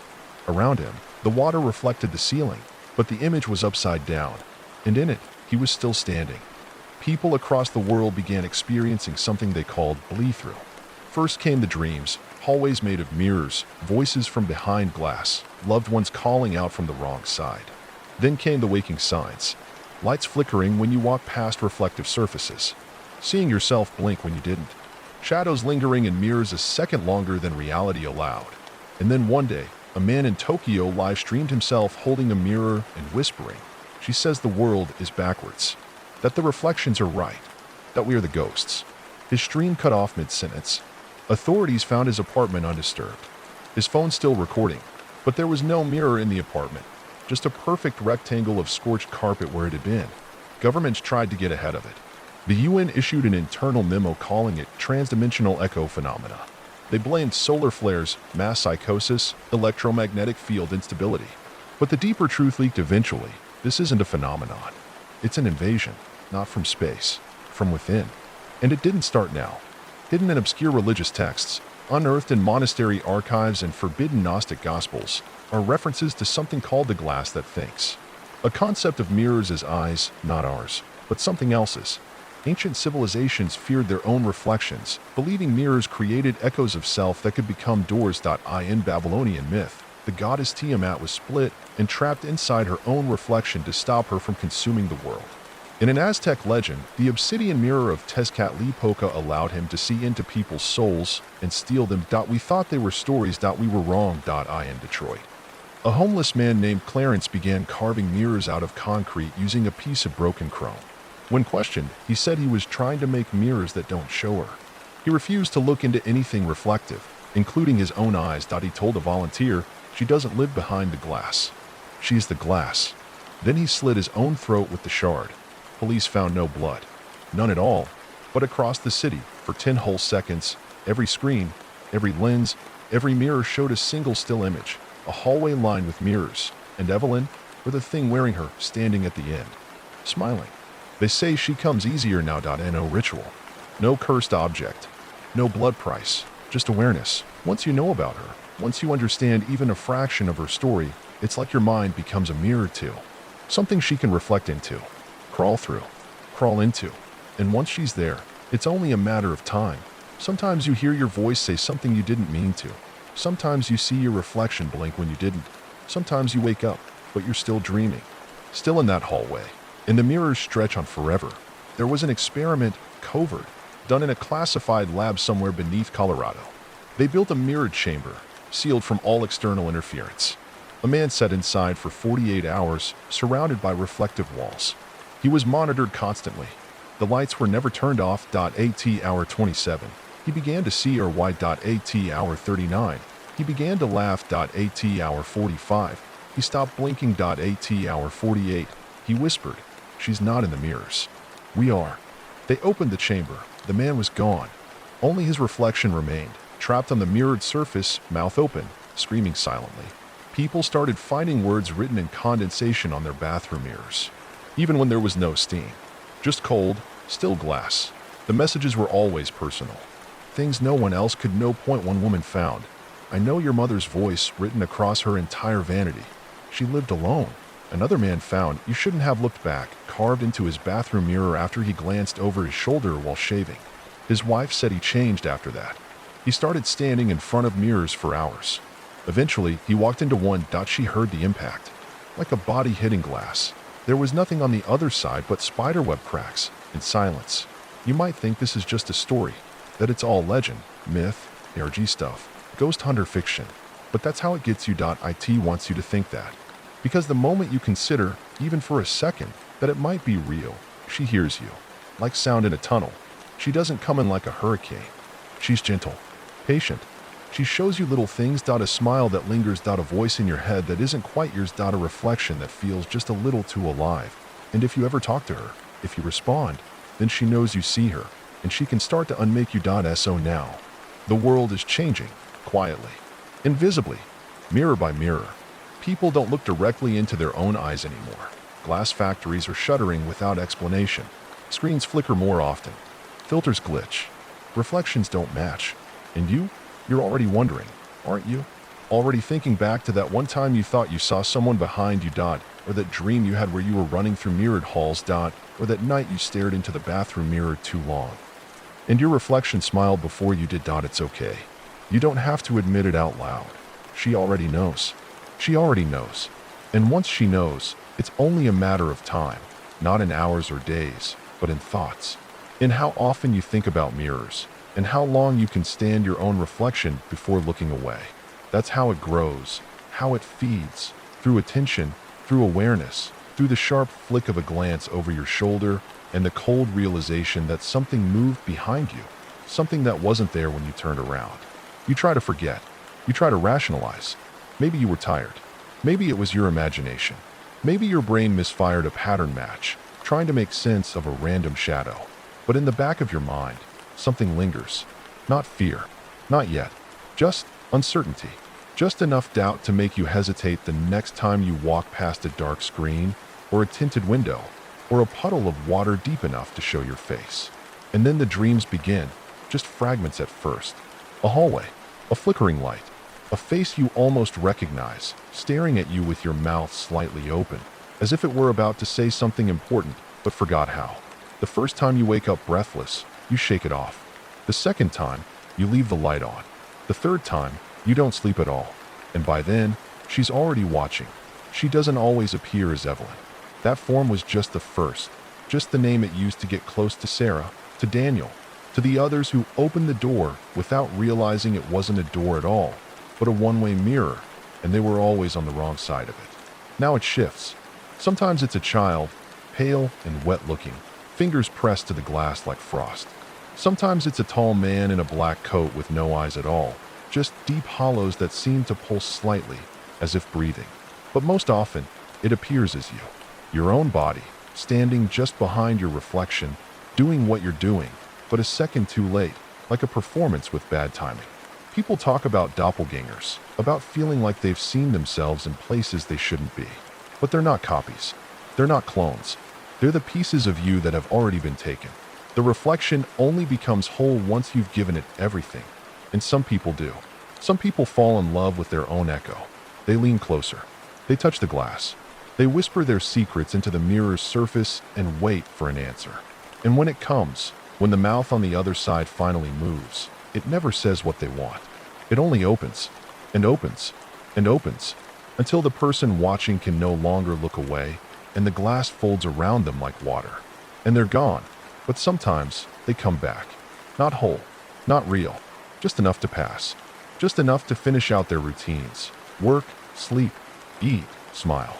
And people around them don't notice, not at first. But over time, something starts to bleed through. The air around them gets colder. Their pets won't come near them. Mirrors begin to warp when they pass. Their voices lag half a second behind. And if you look too long into their eyes, you see yourself reflected, not as you are, but as you will be, pale, wide-eyed, standing in that endless hallway of mirrors, mouth open in a screen that never makes a sound. These are the taken. And they're multiplying. It started in isolated incidents, but now the disappearances are patterns. Whole towns reporting a spike in missing persons. Clinics reporting anomalous psychiatric cases. Patients insisting that the person they see in the mirror isn't them anymore. And what happens next is worse. The denials, the discharges, the slow realization that this is not a disease, not a hallucination. It's an infiltration. The world is not being destroyed. It's being replaced, and there's no war, no resistance, no warning sirens. Because who would believe it? We walk among reflections. We carry them in our pockets, hang them on our walls, mount them on our cars. We seek them for affirmation, for beauty, for identity. And all along, they've been watching back. Not all at once, just a little at a time. A drip, a flicker, a subtle bending of the rules, until one day, your reflection doesn't come with you, and you feel its absence like a hole in your chest. You blink. And in that moment between closing your eyes and opening them again, it steps in, and you are gone.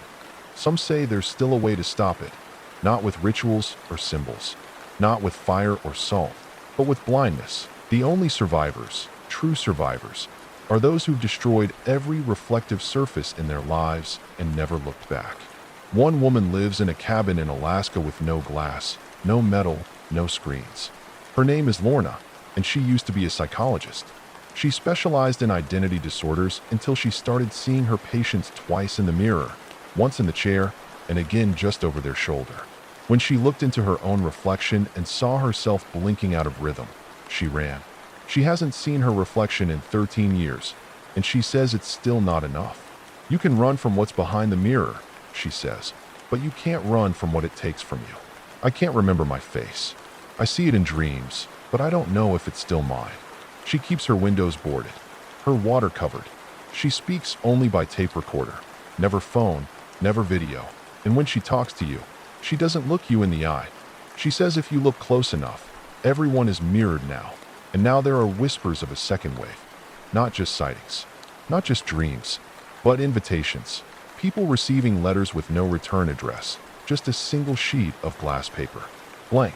But when you hold it up to the light, words appear. We are waiting. Others receive recordings, scrambled voices layered under static. Not human, not language. But if you listen long enough, you begin to hear your own voice among them. And it's screaming, not from pain, from the other side. The reflections are no longer content to be reflections. They want the warmth, the noise, the life. They want to wear your skin like a coat, your name like a badge, your memories like an alibi. And most of all, they want you to see them. Because when you do, when your eyes meet theirs, even for a second, it opens the way. Not just a cracked out a gate that S.O. Look carefully the next time you see a mirror. Watch the timing. Watch your blink. Watch for the smile that comes too soon. Because if it does, it's already inside. And if you feel that chill down your spine right now, she's behind you. But don't. Look. Whatever you do, don't. Look. Don't look. That's what they always say, right before they do. Because curiosity always wins. You tell yourself it's superstition, an urban legend, a creepypasta taken too seriously. You're safe.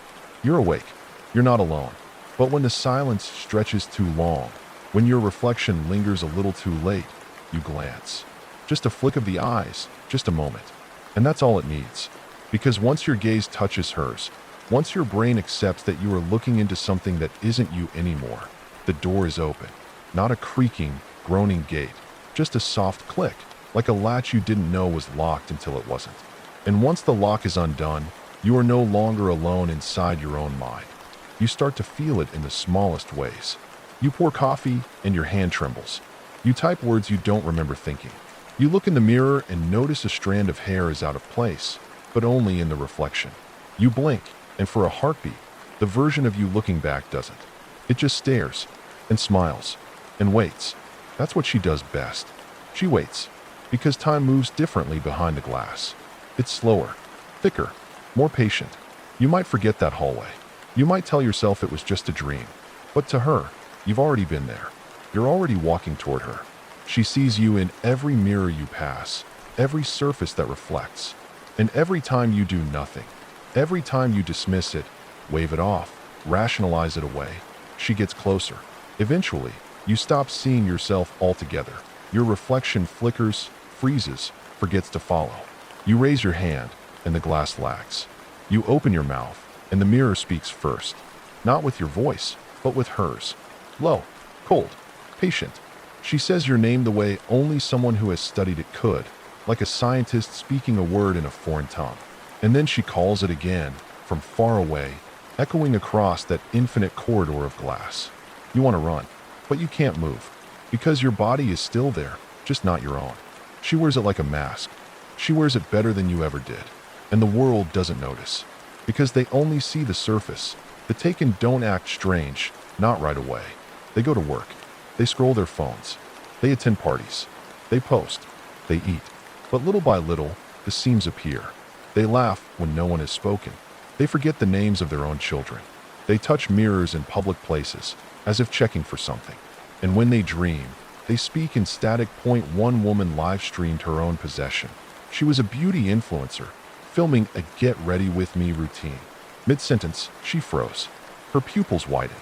Her mouth fell open, and her reflection kept moving.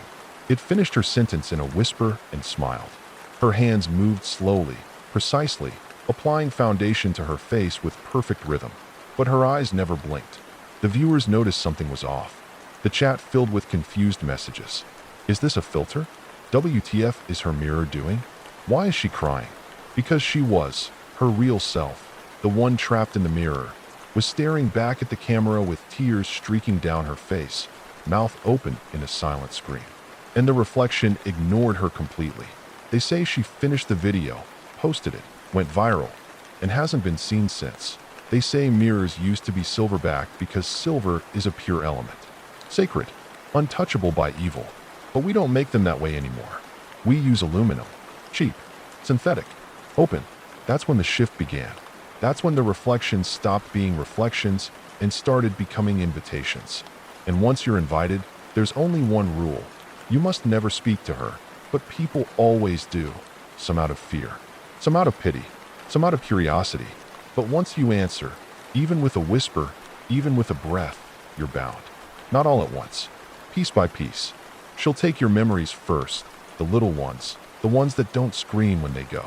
The name of your second grade teacher, the smell of your grandmother's house, the color of the sky the night you first fell in love. You'll forget those things and not miss them. That's the trick. She feeds from what you surrender willingly, and then she takes your name. Not all of it, just the part that makes it yours. And when she has that, the rest is just cleanup to in remote corners of the world. Communities are reverting to old ways. Villages with no mirrors, no metal, no screens, only firelight and water sealed in clay jars. They say the old gods warned us about this. That reflection was always a danger, that it steals something small every time you gaze too long. The last temple of Agari, in a Himalayan cave system never mapped by modern cartographers, holds a single inscription. The mirror is not the lie. You are. They found that scratched into the bones of a monk who had meditated in darkness for 40 years. His skull was split open from the inside, and still it spreads, not like a plague, like a suggestion, a whisper, a seed in the mind. Point one that grows when watered with doubt. Have you ever stared at your own eyes long enough that they stopped looking like yours? Ever repeated your own name until it sounded strange? Ever whispered, "Are you me?" just to see if something would answer? If you have, you're already halfway there. Because the glass listens, the glass remembers, and behind it, she waits. They say the last line of defense is memory. That as long as you can hold on to yourself, your real self, you're not hers yet. So survivors tattoo their skin with names and numbers. Leave recordings for themselves. Write their truths in journals they never reread. One man recites a list of 30 details about his life every morning before looking in the mirror. And still, one day, he got to number 23 and couldn't remember what came next. He wept for hours, because he knew what that meant. She had taken that piece. And if she could take one, she could take them all. So now you sit there, reading this, and you're wondering how much of it is true. You haven't looked in the mirror since you started, have you? Or maybe you did. Maybe you noticed that your reflection wasn't smiling until just now. Maybe your phone's black screen glitched for a second and showed a second face. Maybe you caught the flicker. That's how it begins. That flicker, that slip, when something behind the glass forgets to play along, that you'll ignore it. Of course you will, because to admit it is to feed it. But now that you've read this, it knows your name. It's written behind your eyes like breath on a window. And the next time you look at your reflection, really look, you'll see her watching. You'll see yourself, perfectly still, just a second too late. And if you speak, if you say anything at all, the hallway begins to open. And from the end of it, she walks toward you, barefoot, silent, mouth no longer sewn shut, eyes black as the void between stars. And she whispers what you already fear the most. You were never the one in control. I was. That's what she says in every language, every whisper, every corner of the mirror where her breath lingers just long enough to fog the glass. She doesn't need to shout. She doesn't need to scream. She only needs to remind you, softly, quietly, that she was always the one looking out, and you were always the one pretending to be real. And now you're not pretending very well, are you? Not when you forget what you said a moment ago. Not when your voice echoes back at you before you've even finished speaking. Not when people you love flinch when you enter a room, as if they saw something behind you, something that shouldn't be there, something inside you. But they never say anything, because that's part of it too. How the reflection twists them, clouds their judgment, dulls their suspicion, until one day, they forget you were ever different at all. They accept the version of you that isn't quite you, the one that doesn't blink, doesn't yawn, doesn't sigh when no one's watching. The one who touches mirrors a little too often. The one who's always cold, even in the sun. And if they do notice, if they do confront you, that's when the reflection decides it's time to protect itself. That's when they vanish. Not all at once. Not in front of you.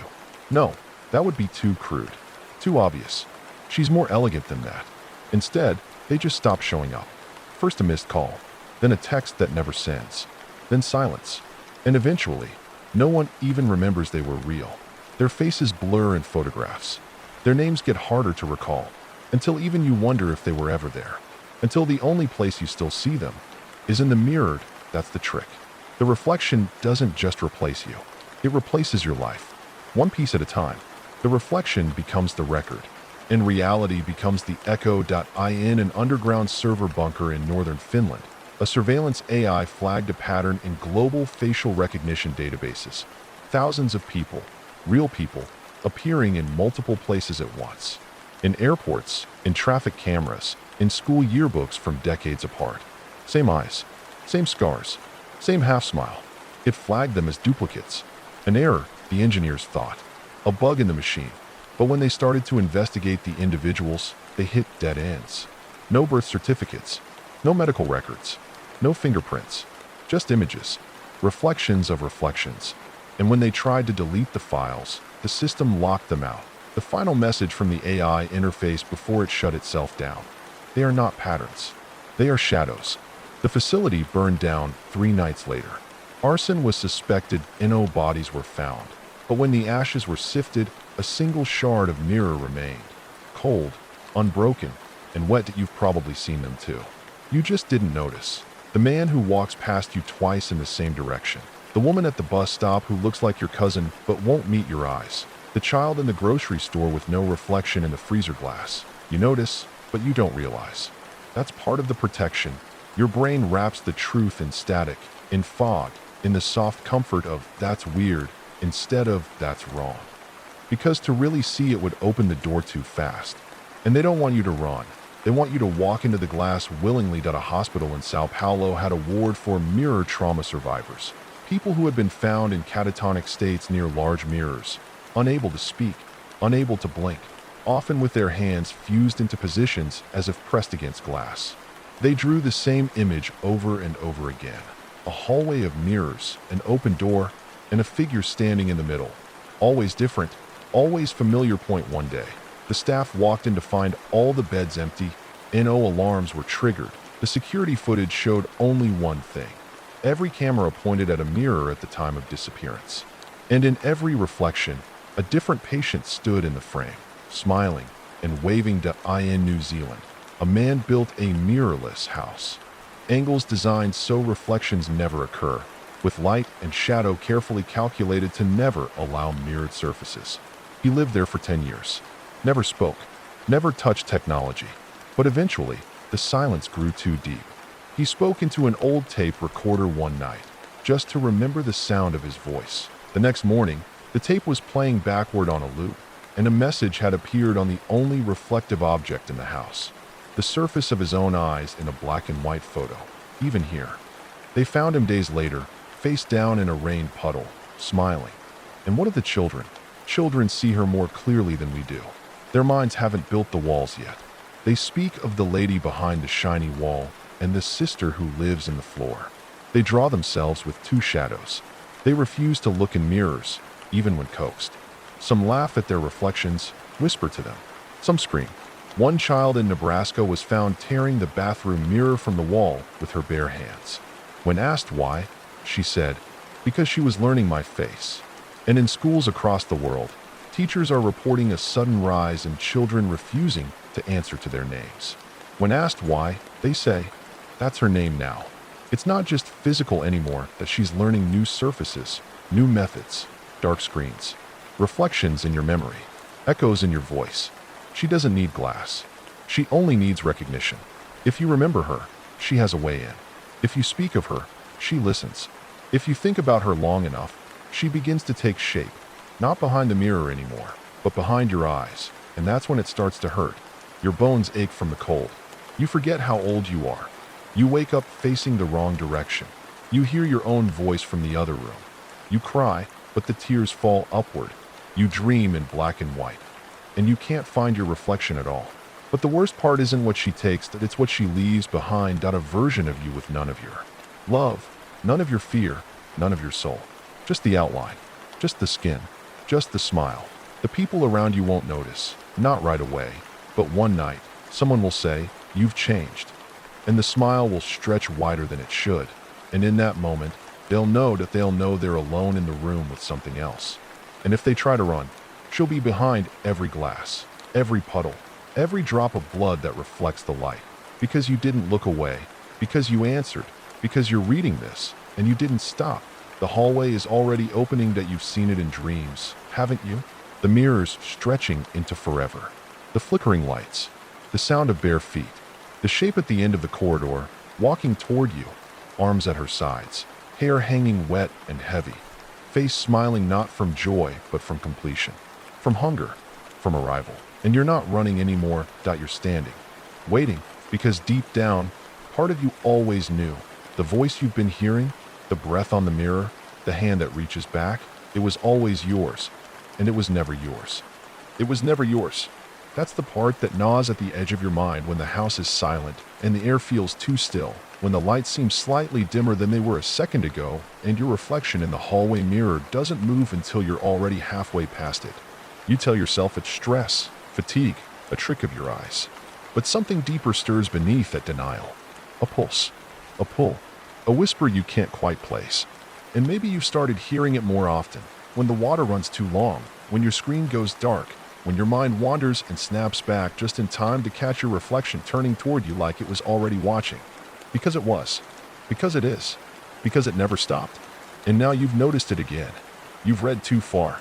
You've remembered too much. And the weight in the air, the pressure in your chest, the creeping tension in your spine, that's not fear. That's proximity. You're close now. She is close. And there's something she needs you to understand. She never had to trick you. She never had to lure you. You came willingly. You looked. You listened. You asked. And in that asking, you left the door open.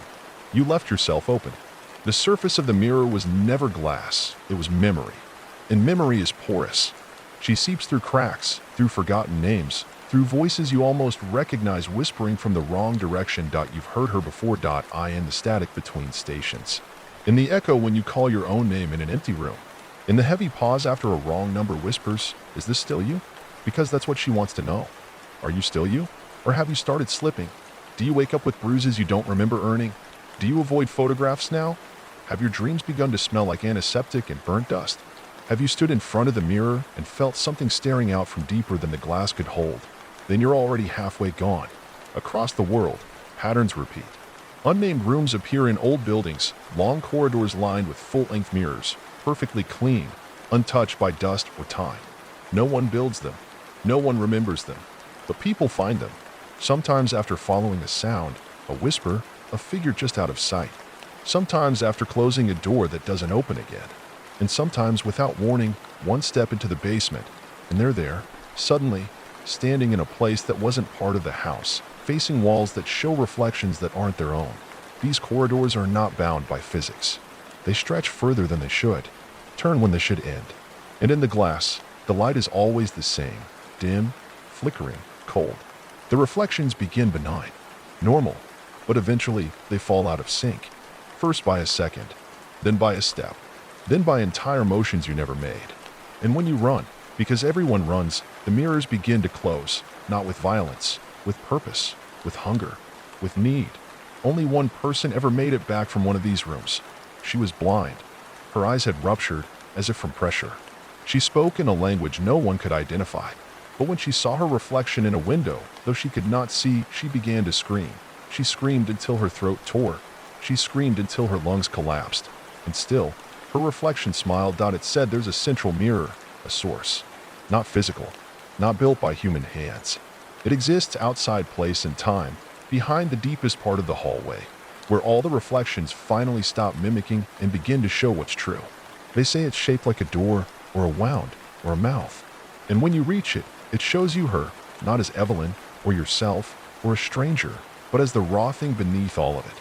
Not a woman, not a ghost, not a demon, just consciousness with a face, forged in glass and memory and silence, and she doesn't speak. She just waits for you to understand, because by the time you see her, it's already too late. She's not trying to become you. She's showing you that you've always been her. You were the reflection all along, and now, her influence is no longer limited to mirrors. It's in digital reflections, glitches and video calls where your face freezes, but your mouth keeps moving. Security camera footage that shows you entering a building you've never been to. Audio logs where your voice confesses things you don't remember. Even dreams are no longer safe. People are waking up with blood on their sheets and names carved into their walls, not their own, but familiar in a way that makes their stomach twist. She's reaching through the network, the lens, the cloud. A collective reflection. A million eyes, all pointed at themselves, watching. And in that sea of watching, she sees clearly. She sees you. There's a reason broken mirrors are feared. 7 years of bad luck is generous. It's not about superstition. It's about mercy. A broken mirror traps her, shatters her into pieces too small to hold shape. That's why survivors keep shards in jars, in salt, buried beneath trees. That's why the old books speak of obsidian polished in prayer, of copper kept near doorways, of rooms lit by fire and never bulbs. But most of us don't remember those rites. We live in glass homes and mirror apps and selfie filters. We volunteer our faces to her, and she's grateful, because the more you give, the more space she has to form. She has your image. Now she only needs your name. Say it again, out loud, right now.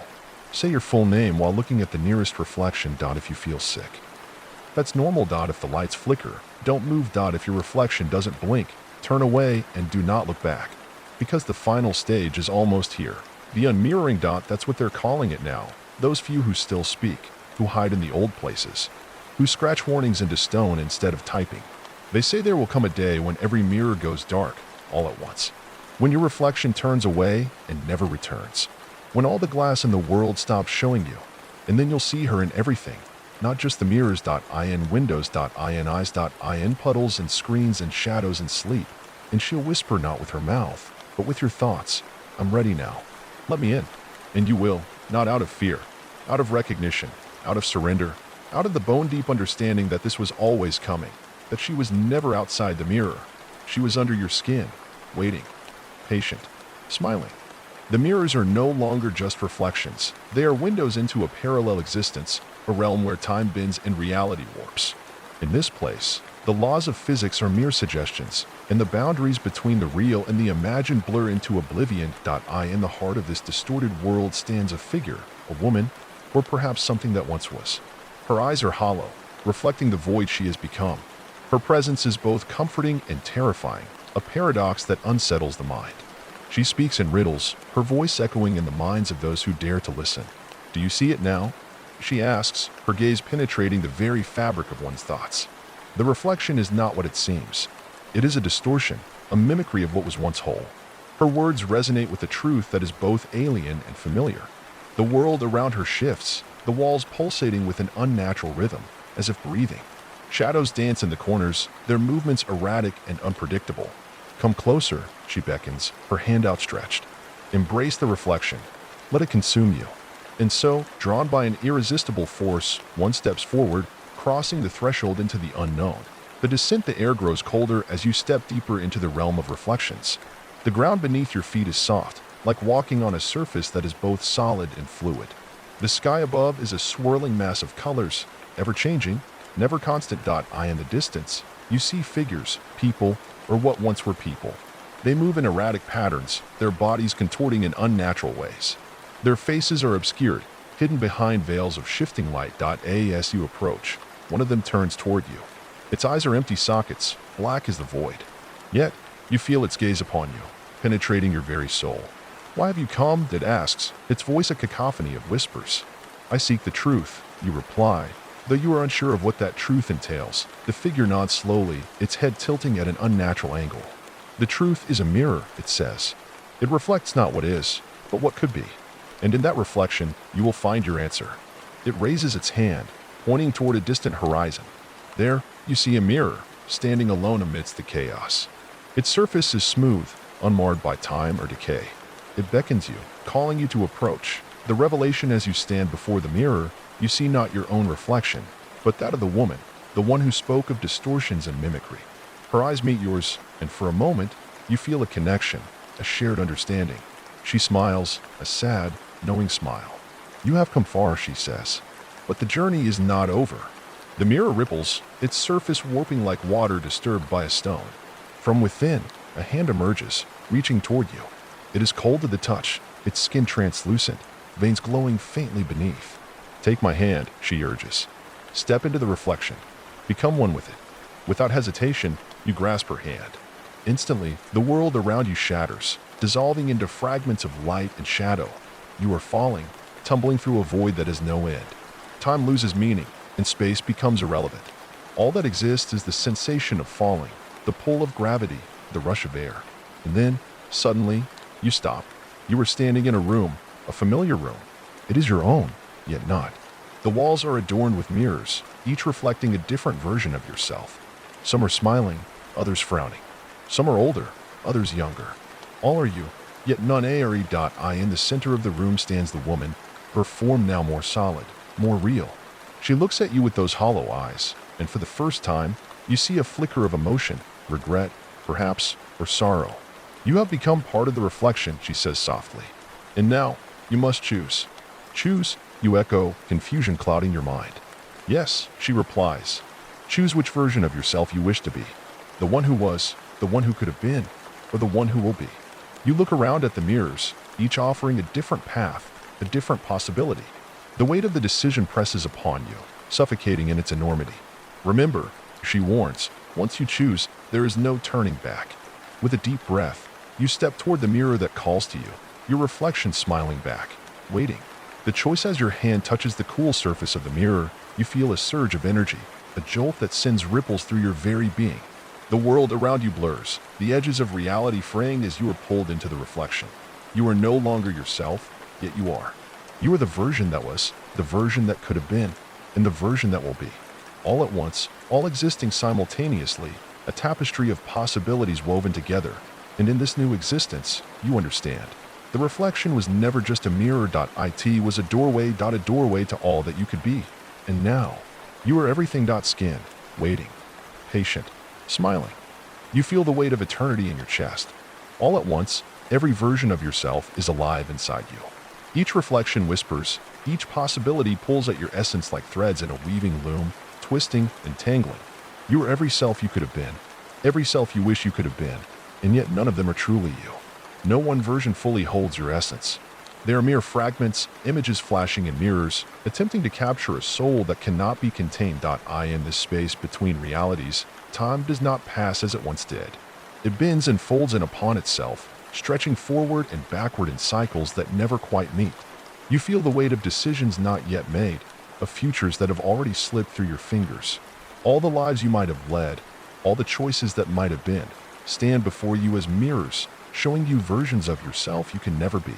You try to step closer to one, but the moment you do, it slips further out of reach, replaced by another version just as distant, just as unattainable. A soft, cold laugh breaks the silence. You see it now, don't you? The voice is hers, the woman who led you here, whose reflection you once chased through dark corridors and unspoken thoughts. She is everywhere now, her presence woven into the fabric of every version of yourself that you are. You cannot escape. You cannot choose. You are not one person. You are all of them, and none. You try to scream, but your voice is swallowed in the maze of reflections. Your body feels like it's disintegrating, dissolving into fragments of glass, each piece carrying a different you. One of you tries to run, but the path twists, a labyrinth with no exit. Another version stops, staring into the deepest reflection, wondering if it's better to become what was, rather than what could have been. And yet another cries out for release, but release doesn't come. It is never offered here. The woman steps forward, her form flickering like static on a broken screen. The air around her vibrates, trembling with an energy that is almost too much to bear. Her eyes pierce through the layers of reflection that crowd your mind. She smiles, but it is a smile devoid of warmth. It is the smile of one who has seen too much, known too much. You asked for the truth, she murmurs. This is it. The room around you twists violently, spiraling inwards. The mirrors crack, their fractures growing like spider webs across the walls, splitting the world you've known into pieces. Each shard that breaks reveals another reflection of you, each more distorted than the last, until you can no longer tell which is the true version. Each one is a reflection of a reflection of a reflection, endlessly repeating. And in every version of you, there is one constant. There is always a smile, not your smile, her smile. You belong to me now, she whispers, her voice a strange echo of the past and future at once. You always have. The hollow echo of the room seems to breathe around you, and the silence becomes deafening. You want to scream, to wake up, but the mirrors do not allow it. There is no escape, no exit. Only endless reflections staring back at you, each one staring back with that same hollow gaze, the same knowing smile. For the first time, you realize that what you thought was a reflection was never truly yours. You were always just a copy, a shadow, a fragment. You were never real. And as you stand there, lost in the shifting labyrinth of glass and memory, you understand. The mirrors have always been watching. They have always been waiting. And every time you looked into them, they changed you, because the reflection was never a mere image. It was a gateway. And once you crossed that threshold, you became part of the mirror's world, a world that doesn't obey the rules of nature, a world where nothing is ever truly alive. You can feel it now, deep in your bones, the hunger of the mirror. It is starved for souls, for existence. And now that you have stepped into it, you are no longer a person. You are an idea, a flicker, an echo. You are part of the reflection, part of a never-ending cycle. And as you feel the pull of this place, as you feel your identity begin to fracture, you wonder, if you were never real, did you ever truly exist at all? The cycle in this place. Time has no meaning. It is a loop, an unbroken chain that begins and ends in mirrors. The reflection always calls. The mirror always waits. The next person will come, and the next, and the next. Each one will stand in front of the glass, staring into the abyss of their own soul, and each will take one step closer to becoming her, the reflection, the distortion. Each will slowly lose themselves to the mirror's hunger, to the endless parade of reflections that twist their identity and weave them into the pattern of this place. And you will be there. You'll be in every broken piece of glass, every shimmering surface, every forgotten reflection, because you are already her. And when the next person looks into the mirror, you will smile. You will wait, just like you always have. As your mind begins to merge with the infinite reflections, this sensation of falling stops. The endless cycle of mirrors and shadows blurs into a strange stillness, a silence so deep it vibrates through your very soul. For a fleeting moment, you think you might be free, that maybe it was all a dream, that you will wake up, and everything will be normal again. But then you see it, the flicker of movement in the corner of the reflection. Your own face, staring back at you. And it is not you. It is her. It always has been.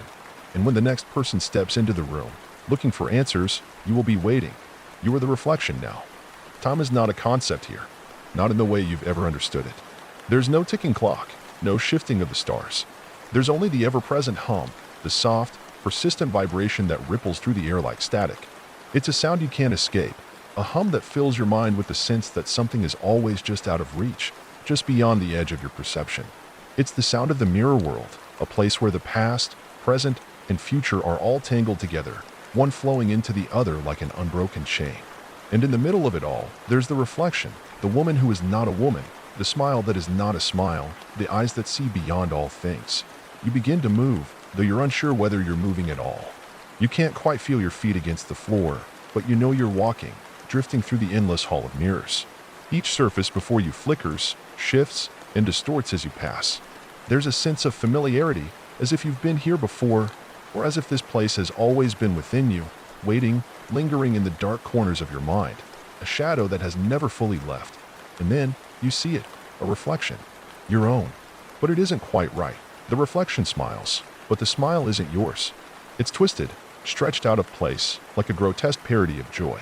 The eyes are wide, unblinking, locked onto yours in a way that sends a cold shiver down your spine. You try to look away, but the reflection holds you in its gaze, pulling you deeper into the glass. You feel yourself drawn forward, unable to resist, as if the mirror itself is calling to you, urging you to come closer. With each step, the reflection in the glass shifts, flickering like a broken film reel. At first, it's just a small change, a subtle flicker of movement in the corner of your eye. But then it grows, your reflection becomes something else. A version of you that isn't quite human, its form contorting in unnatural ways, stretching and shifting as if made of liquid. You see your own face morphing into something dark and terrible, eyes sinking into hollow sockets, skin tearing and reshaping in grotesque patterns. Your reflection reaches toward you, its fingers stretching impossibly long, as if it wants to touch you. and you want to run. You must run, but you can't. You are rooted to the spot, unable to look away from the twisted image that grins back at you with its smile, the one that you know so well, but have never seen until now. The reflection whispers, the voice not yours, but close enough to make your heart race. Come closer, it croons, its voice smooth, like silk dragging across your skin. Don't you want to know what lies beneath? Don't you want to understand what you truly are? You try to shake your head, to break free, but your body won't listen. The words wrap around you, squeezing tight, drawing you closer to the mirror. The air grows thick, suffocating, and you feel your lungs tighten as if the world is closing in on you. Every part of you screams to stop, to turn away, but the reflection's pull is too strong. And somewhere deep inside, you realize, it isn't just the reflection pulling you, it's you. The unraveling of self as the reflection draws closer, your vision distorts further. The world around you starts to collapse, folding in on itself. The walls of the mirrored hall seem to melt, their edges curling and warping like the surface of a lake disturbed by a stone. The reflections flicker and twist, showing you not just different versions of yourself, but other things, fragments of your own consciousness, memories that aren't entirely your own, echoes of lives that you could have lived, and others that never were. You're no longer sure what is real. Is this place just a twisted version of your mind, a manifestation of your deepest fears and regrets? Or is it something else entirely, a force outside of you that has latched onto your soul, pulling you deeper into its grasp as the reflection reaches out to you? No longer just an image, but something physical, something real. You realize with a sickening clarity that you have been here before. In the corridors of your mind, in the labyrinth of your memories, you've walked this path countless times. You've stood in front of these mirrors, gazed into the reflections, and tried to escape the inevitable truth. You are not the person you think you are in this place. You are nothing but a reflection, a distortion, a mere shadow of the original. The woman, the smile, the hollow eyes, they have always been a part of you, lurking just beneath the surface, waiting for the right moment to break free.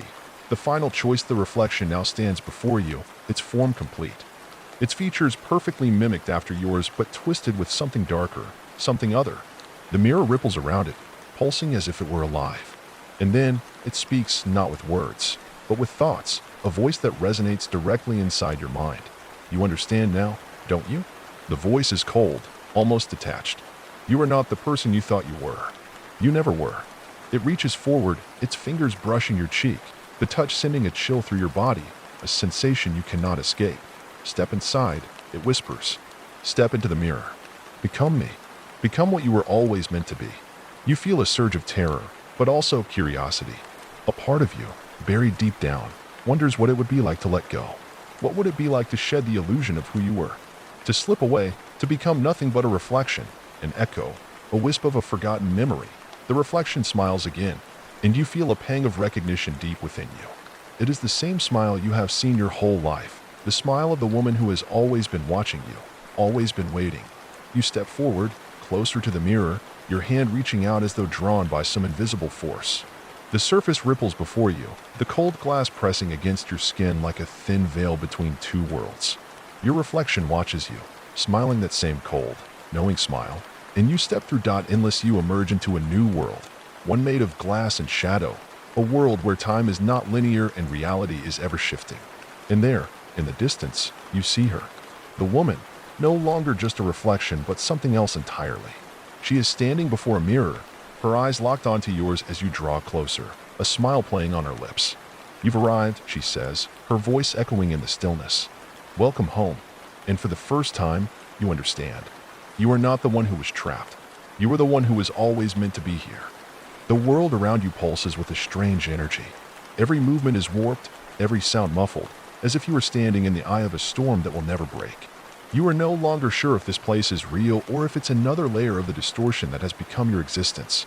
The air is thick with an electric charge, the kind you feel right before something terrifying happens, like the calm before a lightning strike. You stand in a realm of mirrors and glass, where every reflection of yourself, every version of you, is staring back. But there is a deeper truth now, one that gnaws at your mind. The reflection you are staring at, the one that wears your face, isn't you. No, this thing in the mirror is something other. Something that was always with you, lurking just beneath the surface. It has been there in every corner of your mind, in every dream you've had, every nightmare that has twisted its way through your sleep. You're beginning to understand. The reflection whispers, its voice a perfect mimicry of yours. It doesn't sound like a person anymore. It sounds like everything that has ever been you. You've always known, deep inside. There's no escaping it. You were never meant to be anything but this. You step closer to the mirror, drawn by a force stronger than will or reason. The air around you shimmers as the reflections of you become more and more fragmented, disjointed. Some of your images stretch and distort, others break into 1,000 pieces that float in the air like shards of broken glass. There's no sound, only the distant echo of your own voice whispering back at you in fractured tones, speaking words you don't fully understand. Your hand trembles as it moves toward the mirror, the cool surface feeling less like glass and more like something alive. Something that has always wanted to swallow you whole. Your fingers brush against the mirror's surface, and the instant you make contact, the world around you shatters. The mirrors crack and splinter into hundreds of jagged edges, each shard reflecting a different version of you, all of them staring back at you with cold, lifeless eyes. A low, unsettling hum fills the air, vibrating through your bones. It's the sound of the mirror world breathing, or rather, of you breathing. Your own breath is the only thing keeping you tethered to this distorted reality, but even that is starting to fade. The edges of your vision blur, and with each blink, more of the world fractures. You feel yourself slipping away, as if the very act of existing here is breaking you down, piece by piece. Do you feel it? The reflection murmurs again, this time not from one mirror, but from every shard, from every piece of glass around you. The dissolution, the breaking of what you thought was real. A laugh echoes around you, but it's not just a laugh, it's 1,000 laughs, overlapping, distorting, rising and falling in a maddening cacophony. You've become a part of the glass, it says, the voice now so close you can almost feel it in your skin. You're no longer just looking at yourself. You've become the reflection. You were always meant to be. The choice of mirrors, the pieces of glass fall to the floor, scattering in every direction, but instead of shattering, they hang suspended in the air, suspended in time, as if caught in an invisible web. Each fragment reflects a different version of you, each one a different moment, a different life. You are everywhere, yet nowhere. The mirrors are no longer just reflections, they are possibilities. Endless, infinite versions of you, all vying for dominance, all shouting to be heard, to be real.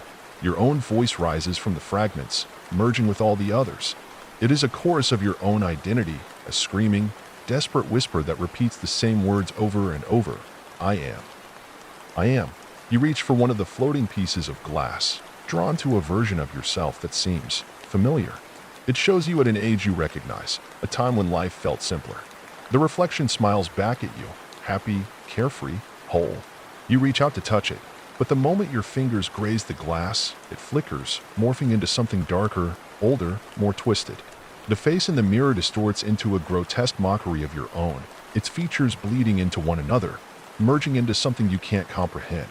The smile curls into a grimace, a tortured, wretched thing. You pull your hand back, heart racing. There's no safe version of you here. No escape from the endless mirrors. There is only them, the reflections, each one reaching into the fabric of your mind, each one trying to claim a piece of your soul. The hum grows louder, more insistent, until it drowns out everything else. The reflections begin to move, twisting and writhing like serpents in the glass. They're alive now, these versions of you, and they are all calling you. Each one is you, and yet none of them are. You realize with a sickening clarity that the reflections have no end, no true form. They are endless possibilities, and none of them are you. You are lost in the sea of your own fractured identity, trapped in a maze that has no exit, no beginning, no end. The woman, the reflection of her, appears before you again, standing amidst the shattered glass, her face as calm and serene as ever. The smile never falters. Her eyes gleam with a strange, knowing light, as if she's been waiting for this moment for eternities. You thought you could choose, she says softly, her voice like the sound of breaking glass. But there is no choice, not anymore. You are all of them. You are the reflection. And the reflection is you. The unraveling of all things, the walls around you begin to crumble, breaking away as though the world itself cannot contain the chaos any longer. The fragments of glass shatter into an infinite storm, falling in slow motion like raindrops made of broken memory. Each shard reflects not just you, but everything, the world you came from, the life you lived, the choices you made, and the moments you forgot. You reach out again, but this time, there is no mirror, no glass, no reflection. There is nothing. Everything falls silent. The hum is gone. The reflections fade into the distance, leaving only a quiet void in their wake. And you are left standing at the center of this fractured world, empty, alone, and still. There is no choice left. You are no longer a reflection. You are just nothing. End of the reflection.